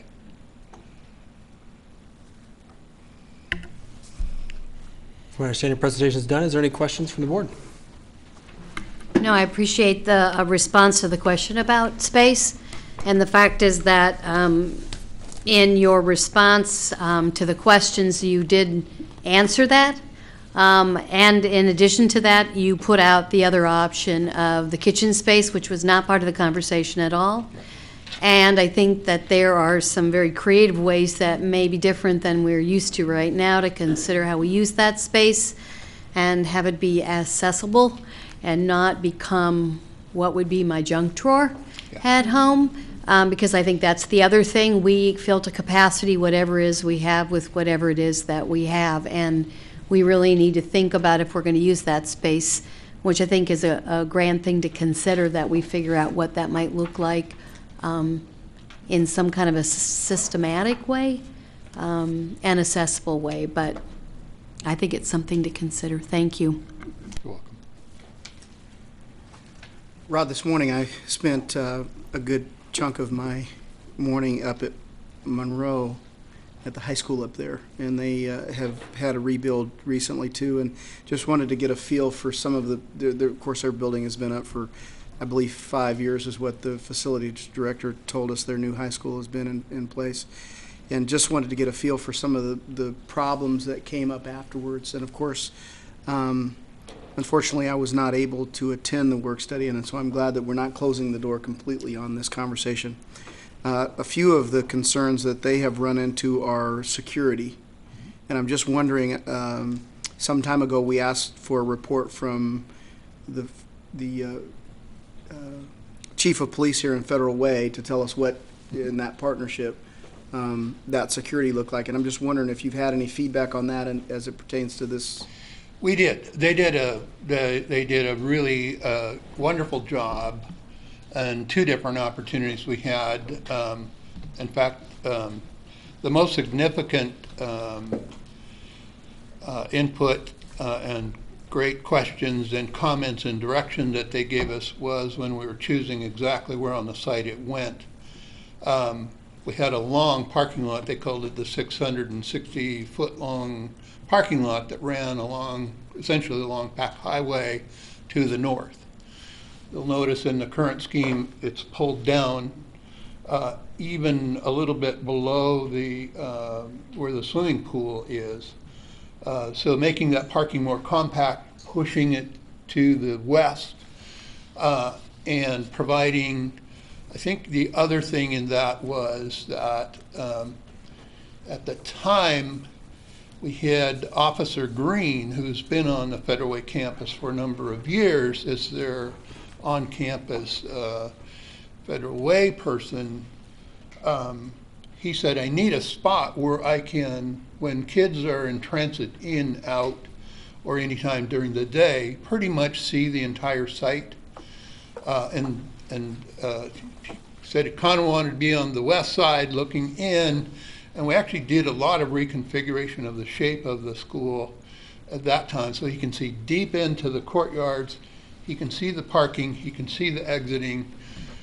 So those are two significant ones. I think the third one is that evolved as we looked at it, and knowing the history of Federal Way High School being so porous.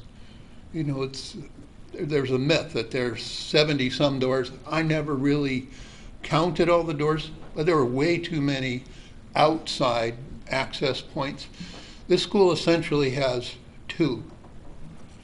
There's a third one that we opened to the parking lot that would be secured during the school day, but other than that, there are only two exits that would allow public, and we've designed the interior so that there are adults, full-time adults, at those points of entry to the north near the theater, and to the south just off 308 on the corner at Pack Highway. And we place offices so you have eyes on.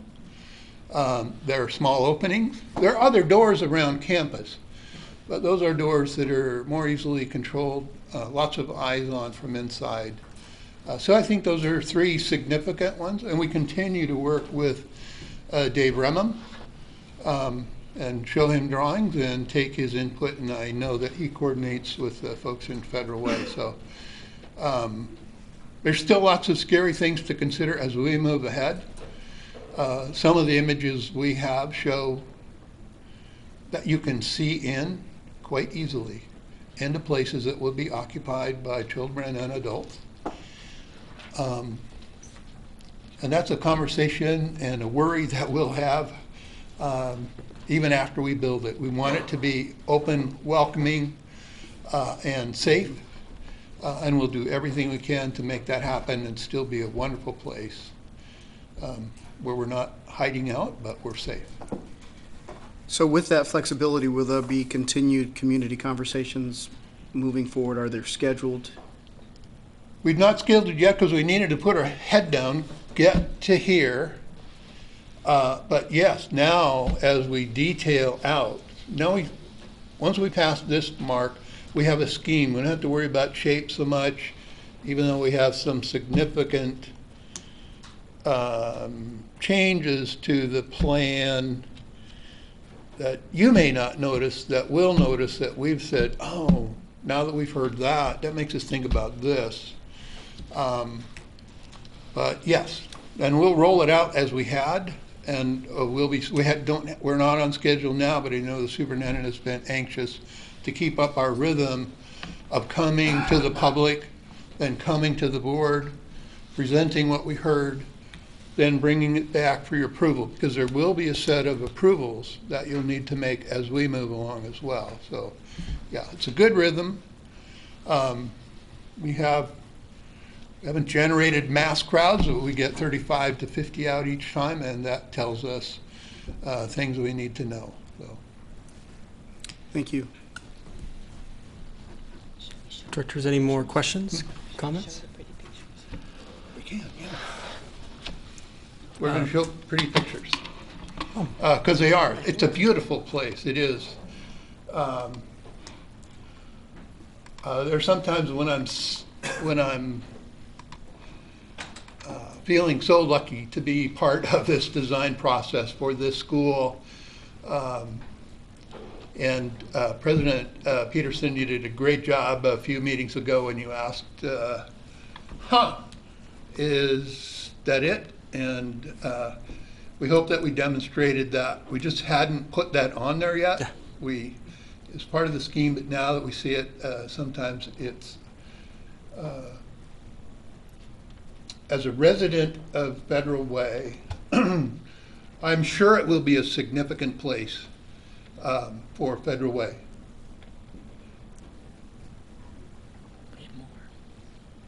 These are the three pictures that were used at the State of the School District presentation earlier this week. So call this a great place for students. This has its back to Pack Highway, and it's doing this. Kids have the opportunity to be in here. You notice that all the windows where teaching opportunities are, they're looking out on that courtyard. It's a place where kids can be and be safe. And the public is still welcome, but it's controlled.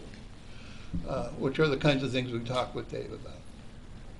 And here's the kind of the city side. So there's a significant place that you're entering Federal Way. It's it's kind of the northern entrance to Federal Way proper. We're hoping to, well, I guess in some ways I'm hoping that it forces this south, and that we grow to it, that we present an option that's affordable in Federal Way. And then you can see the theater, which is the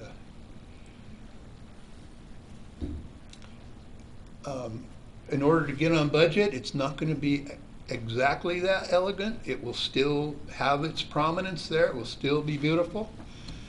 That's a difficult shape to build, and we need to make sure that we have function and that we're on budget. But it'll be beautiful and welcoming.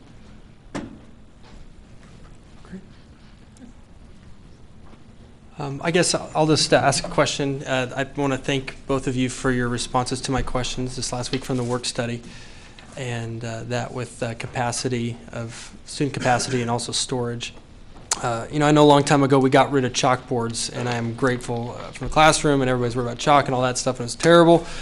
But for me, nails on a chalkboard is seeing portables brought into a brand new school. And so I know you've tried to answer that, but I just want to have it said tonight.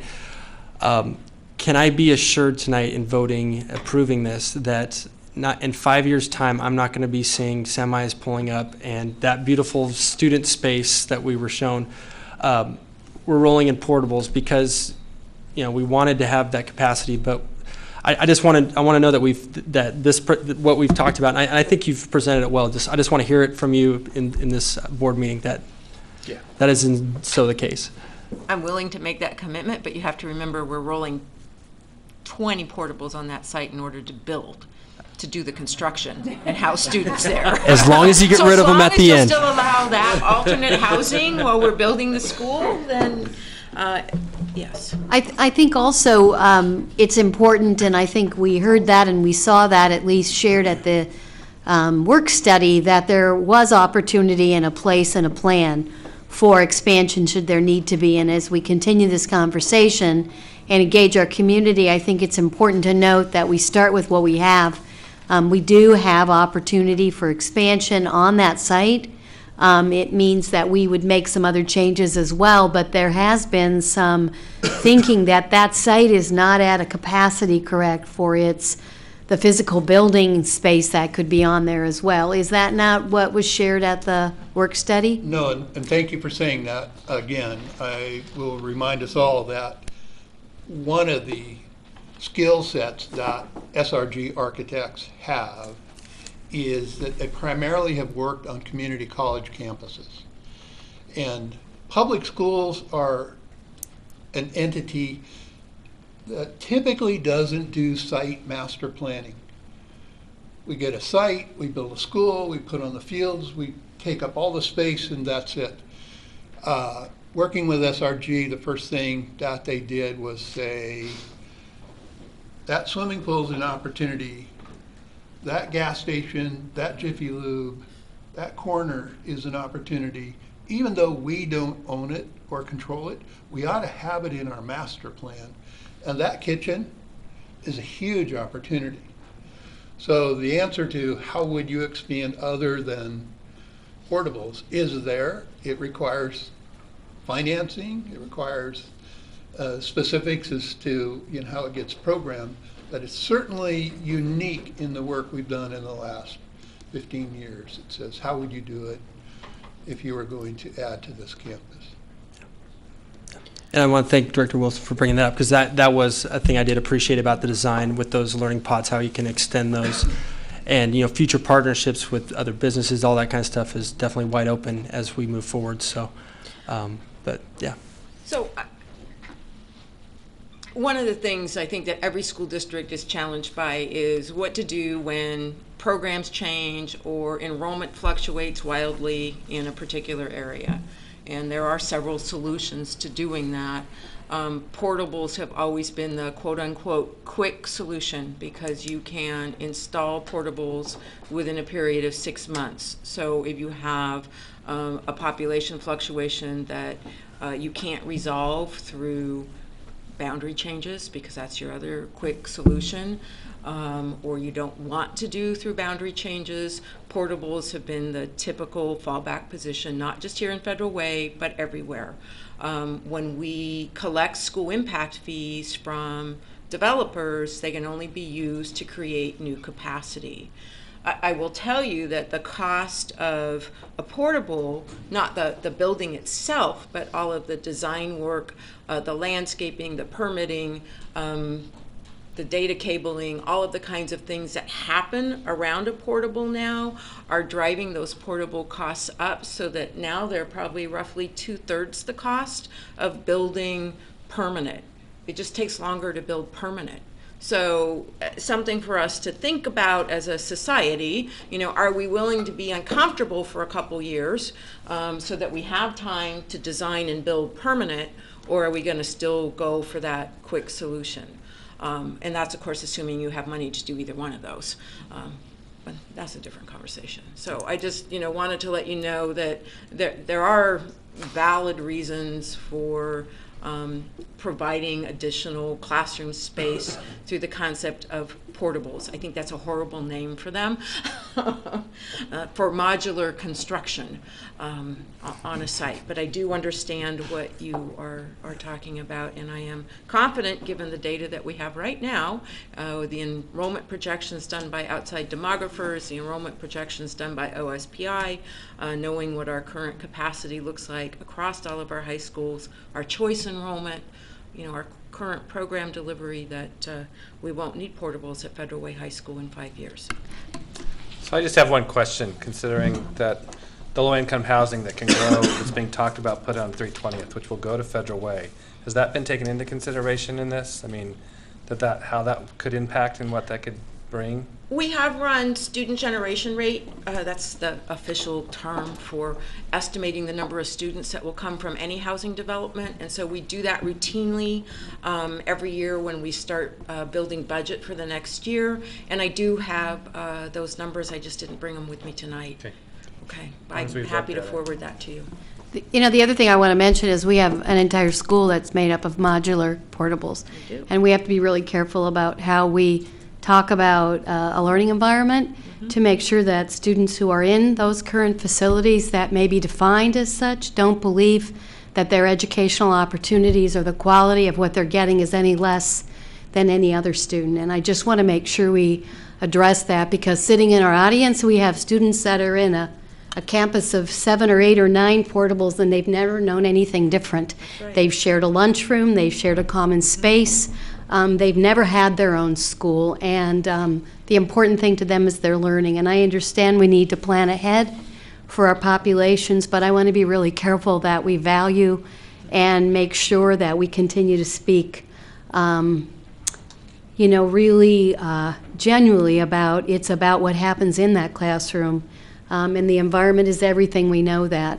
But I just really want to set that out there, because we have students today that I just want to feel that they're getting that equitable chance as well.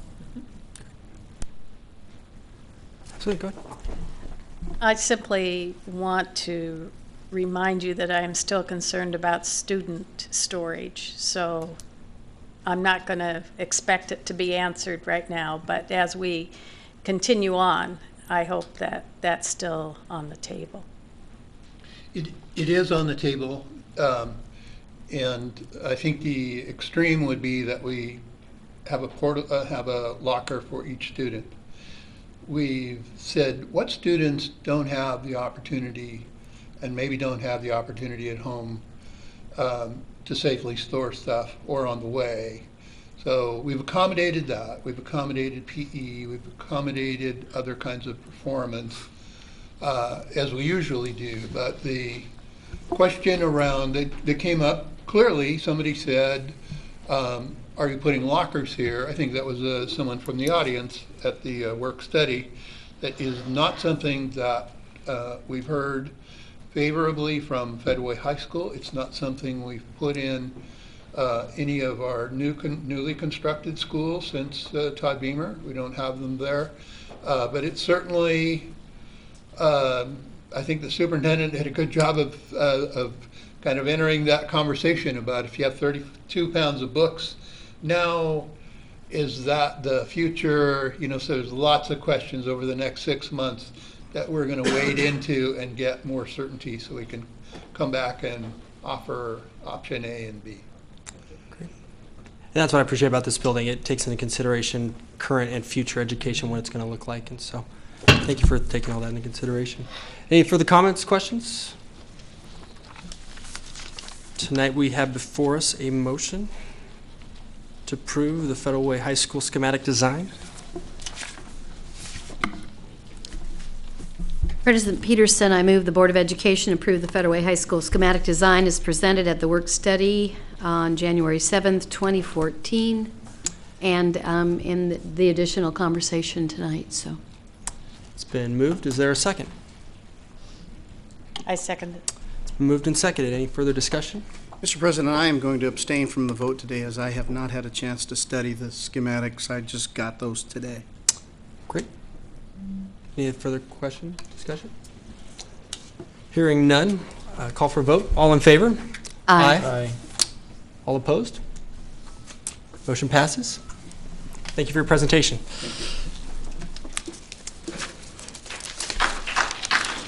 Worth clapping about. And finally tonight, Assistant Superintendent Sally McLean is going to be presenting on the EP&O levy.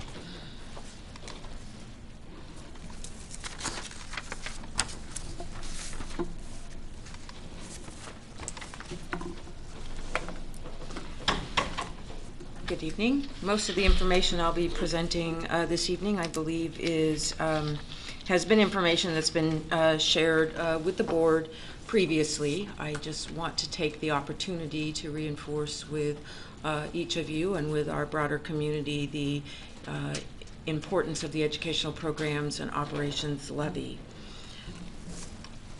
If we think about this renewal levy, I structured this around 4 key questions. The first question that I will work to answer is, why do we need a replacement Educational Programs and Operations Levy? In the time allotted, or maybe a little more than the time allotted, I'll talk a bit about what does the EP&O levy pay for. I'll talk about what the levy costs our local taxpayers.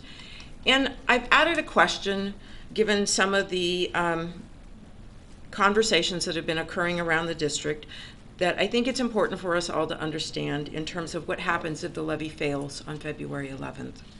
Typically, we don't like to talk about the what-ifs or the big negative what-ifs. We'd like to celebrate the work of our students and our staff in terms of what the Educational Programs and Operations Levy does provide. But I think it's important for our community to understand what might happen if the levy fails on February 11th. So I think this is why do we need a renewal levy or a replacement levy? The current levy is an expiring levy. It was a 2-year levy. The current Educational Programs and Operations levies that the voters authorized 2 years ago in February of 2012 authorized tax collections for calendar year 2013 and calendar year 2014. That voter authorization expires after that. This is not uncommon. School district levies expire. They don't just go on and on and on. The maximum amount of time you can run a levy for is 4 years. We were strategic about running the last levy for a 2-year period so that we could be in sync with the majority of the school districts in the state of Washington that will be running Educational Programs and Operations levies, or sometimes they're referred to as maintenance and operations levies, on the ballot this February.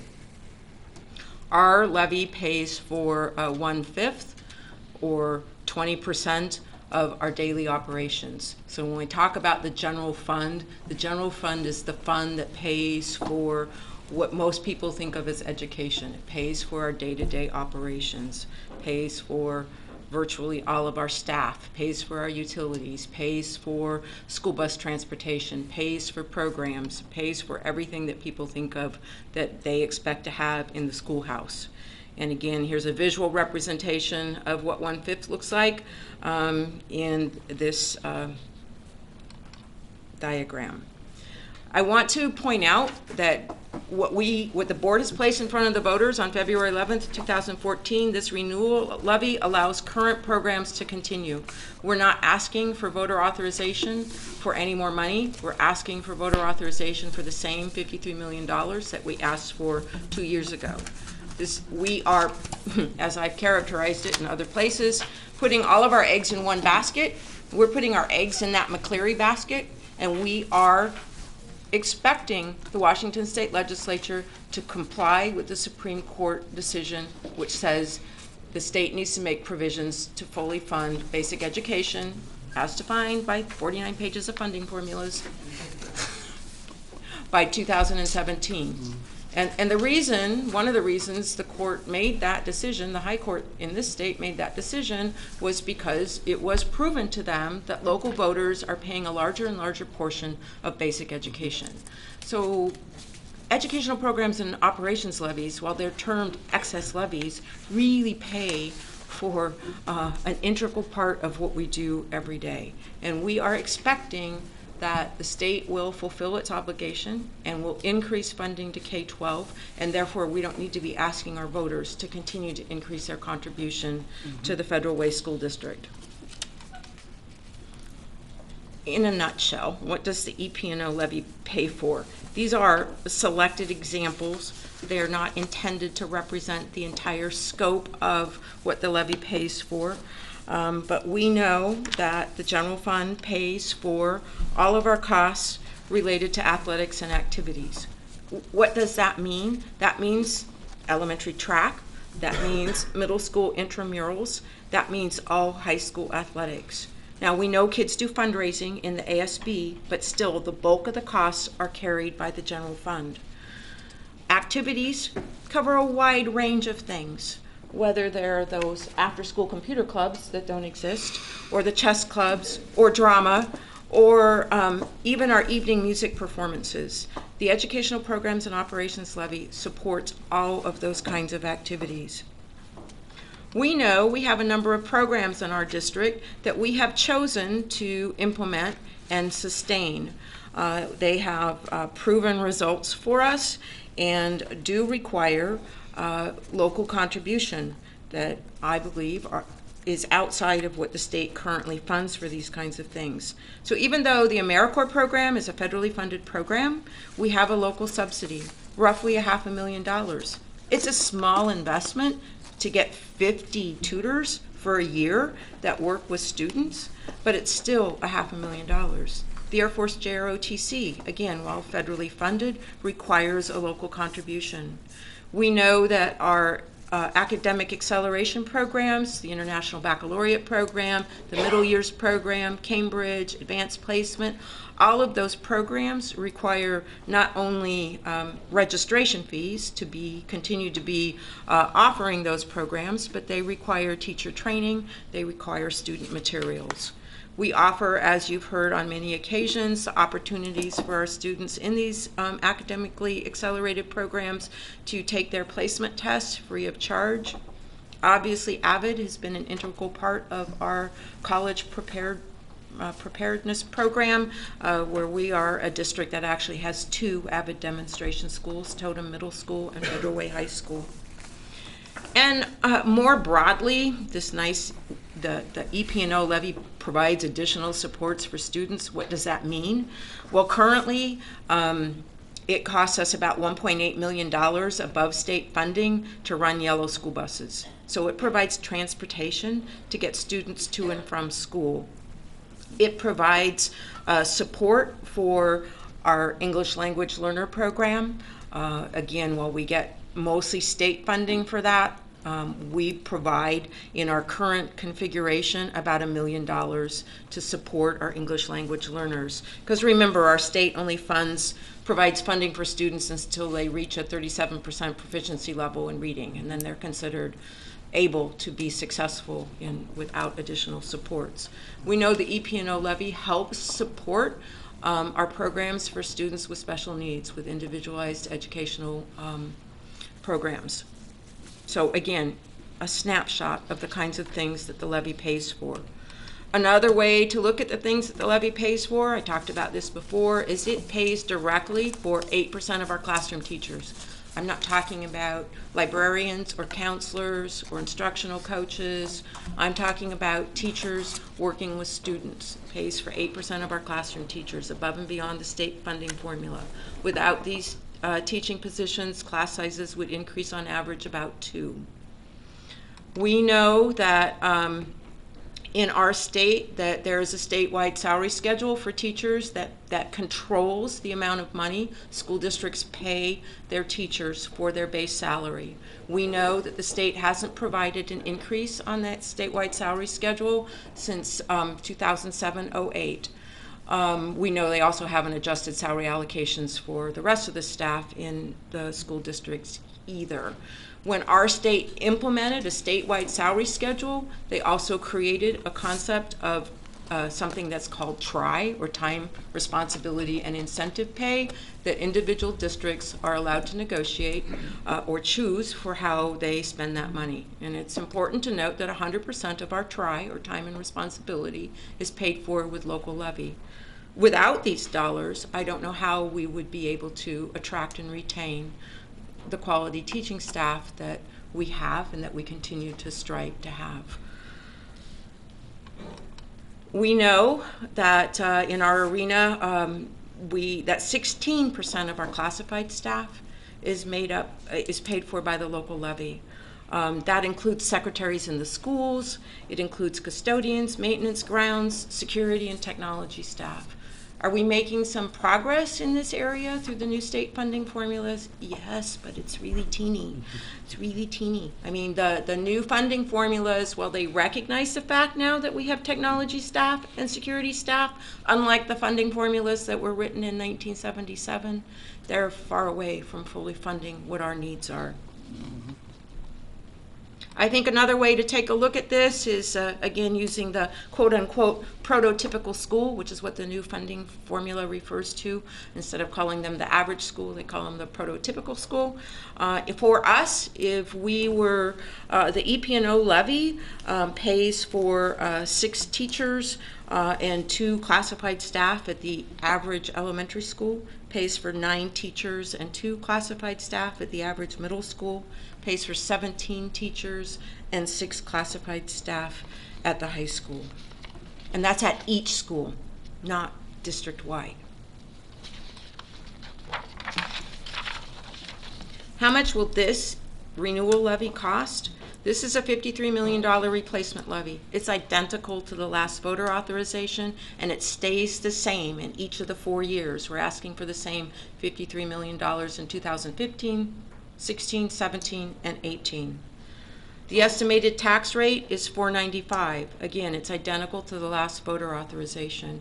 Important to note that our voters don't authorize a tax rate when they vote on our EP&O levy. What they're authorizing is the maximum voter authorization, or the maximum ceiling. The amount we can actually collect is controlled by the state legislature and another set of funding formulas. So we have a voter authorization and a legal authority. Even if our legal authority, for some strange reason, was to increase above 53 million, which I don't see in the current 4-year window, we would not be able to collect any more than that current 53 million. What does this really mean to a single family home? Well, it's important to realize that all property owners that are subject to property tax in the City of Federal Way pay taxes. So that includes our businesses and our homes. Typically, the data that's available to us through the King County Assessor's Office has to do with the value of single-family homes. So if you look at the 2013 data from the King County Assessor's Office, they're indicating that the average value of a single-family home in Federal Way is $160,000. Now, this is an average. That means some homes are worth more, some homes are worth less. If you happen to have that home that's identical to the average, then this information that I'm sharing you would see reflected on your annual tax bill. So our current EP&O costs for this home are $713 a year, or if you want to break it down to a day, it's $1.95 a day. Again, based on 2013 data. We don't have 2014 data yet, but we know through board action that you opted to not only roll our taxes back to the legal limit, but slightly below the legal limit in recognition of that first wave of McCleary funding. So we kept our total tax collection for the EP&O in 2014 identical to what it was in 2013. So with school district funding, I always talk about, it's like, okay, here's the rule, kind of like I before E, except after C, right? There's always an except after. Paper and white. I think it's important for our community to understand that we qualify in our community for property tax relief. So while our legal limit is, and our voter authorization is, our unadjusted legal limit is right around that $53 million, we anticipate in the next 4 years that our actual legal authority and tax rates will continue to be less than what's published. And why is that? It's because we're eligible for property tax relief that is more commonly referred to as local effort assistance or levy equalization. And this is the only case in any state funding formula where if you get $1 from the state, you actually reduce $1 in our tax collections. Usually when things talk about a match, it's not a one-for-one match.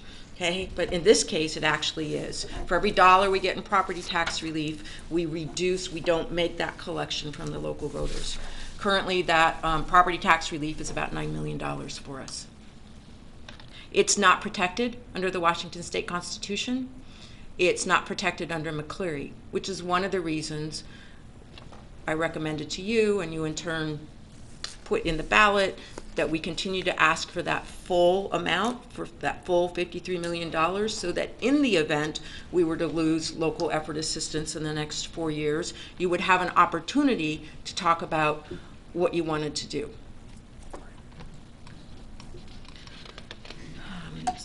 This is a table that I think many of you, someone talked earlier about the progress reports that have been mailed home. This table is in those progress reports. It talks about the savings or the rollback because of the property tax relief that we've done in the educational programs and operations levy, and also points out the fact that we've been able to save in 2013 and 14 money through the debt service fund because of being able to take advantage of bond refundings. So again, based on what the voters had authorized versus what we've actually collected, we collected $10 million less in the general fund and the debt service fund, both in 2013 and in 2014.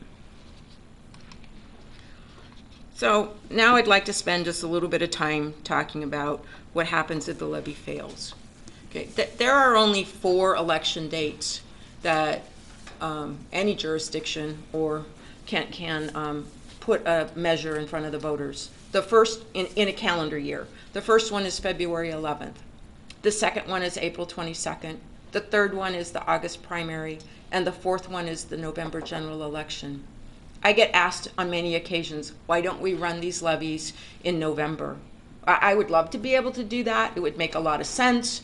Unfortunately, you can't lose 20% of your budget when you're already in your school year and have any sort of opportunity to plan for that loss. You also don't have an opportunity to rerun it if for some reason you weren't successful the first time. August primary is kind of a difficult time for school districts to run an election. It's August. And additionally, it's too late. We've already done all of our planning for the next school year. So then you look at April and you go, okay, well, why don't we just wait till April 22nd? It's warmer out, right? People are happier. Well, we have this other piece of legislation that requires us to notify teachers by May 15th about whether or not they're going to have contracts for the following year.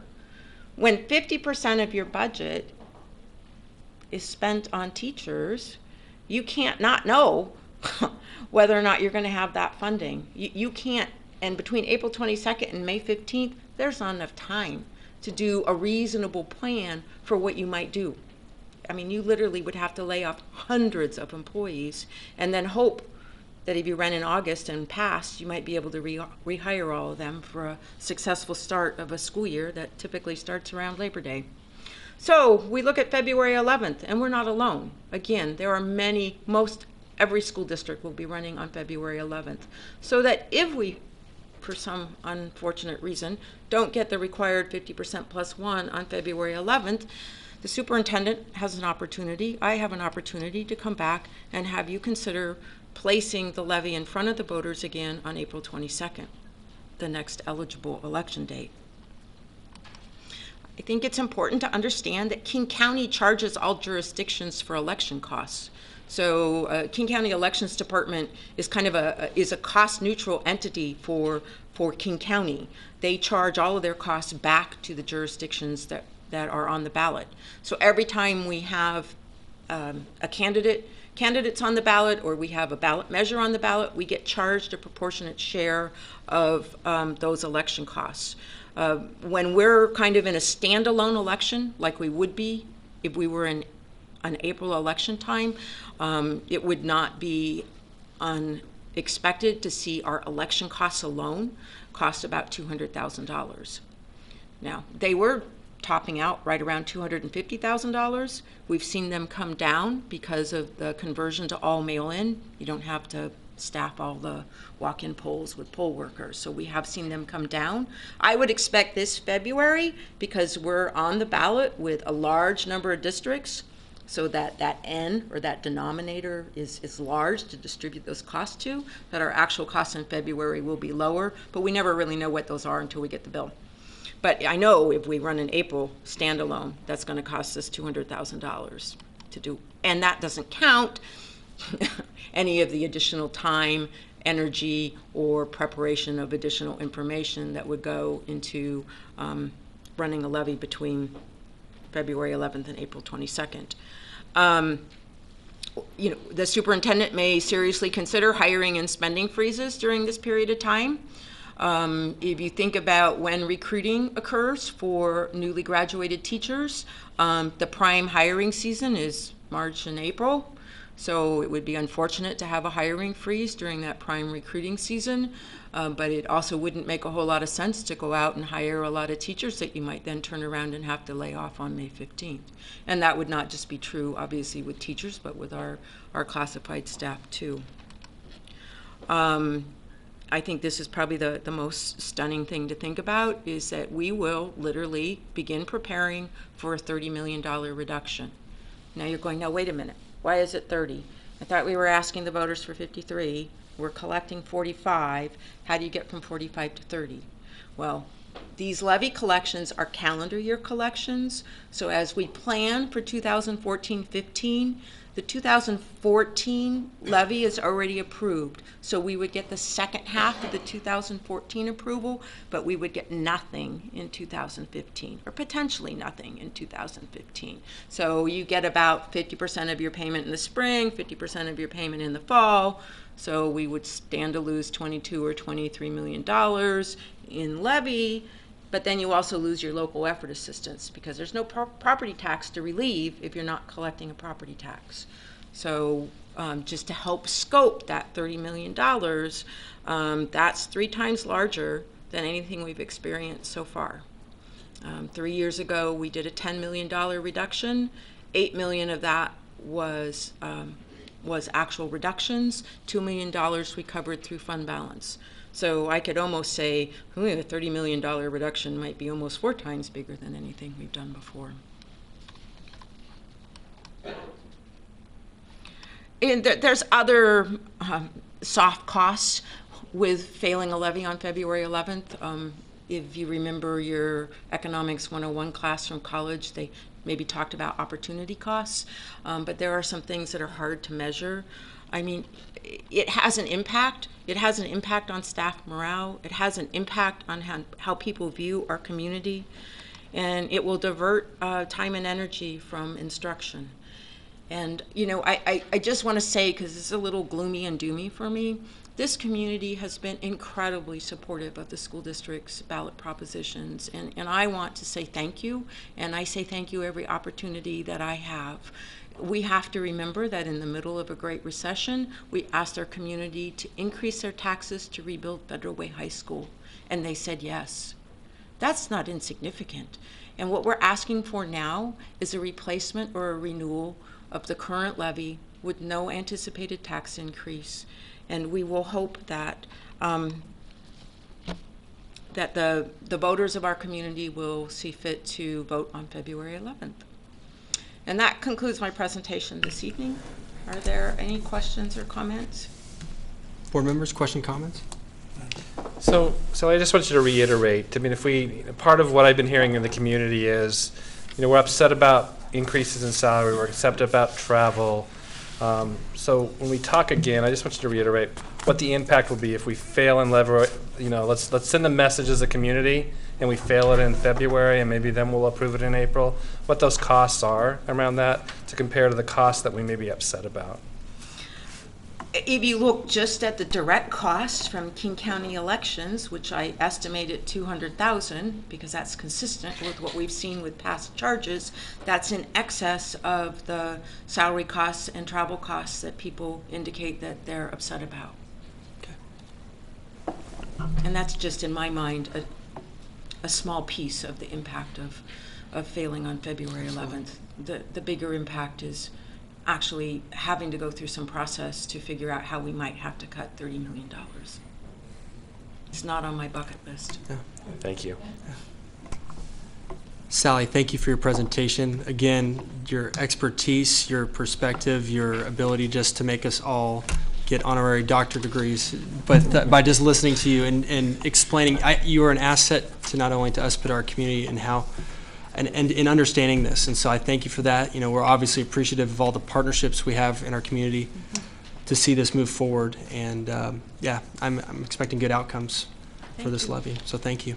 Me too. Thank you. Yeah. Well, we are in the home stretch of our meeting. It has been a full night. I want to thank our staff, our community members that have been here for the long haul. Right now we're going to look at item 20 is our board assessment of the meeting. Board members right now can fill that out. As they are, I'm going to move on to item 21. Chris Poppich, is there any action items tonight? No action items tonight. None. And with that, we will be adjourned.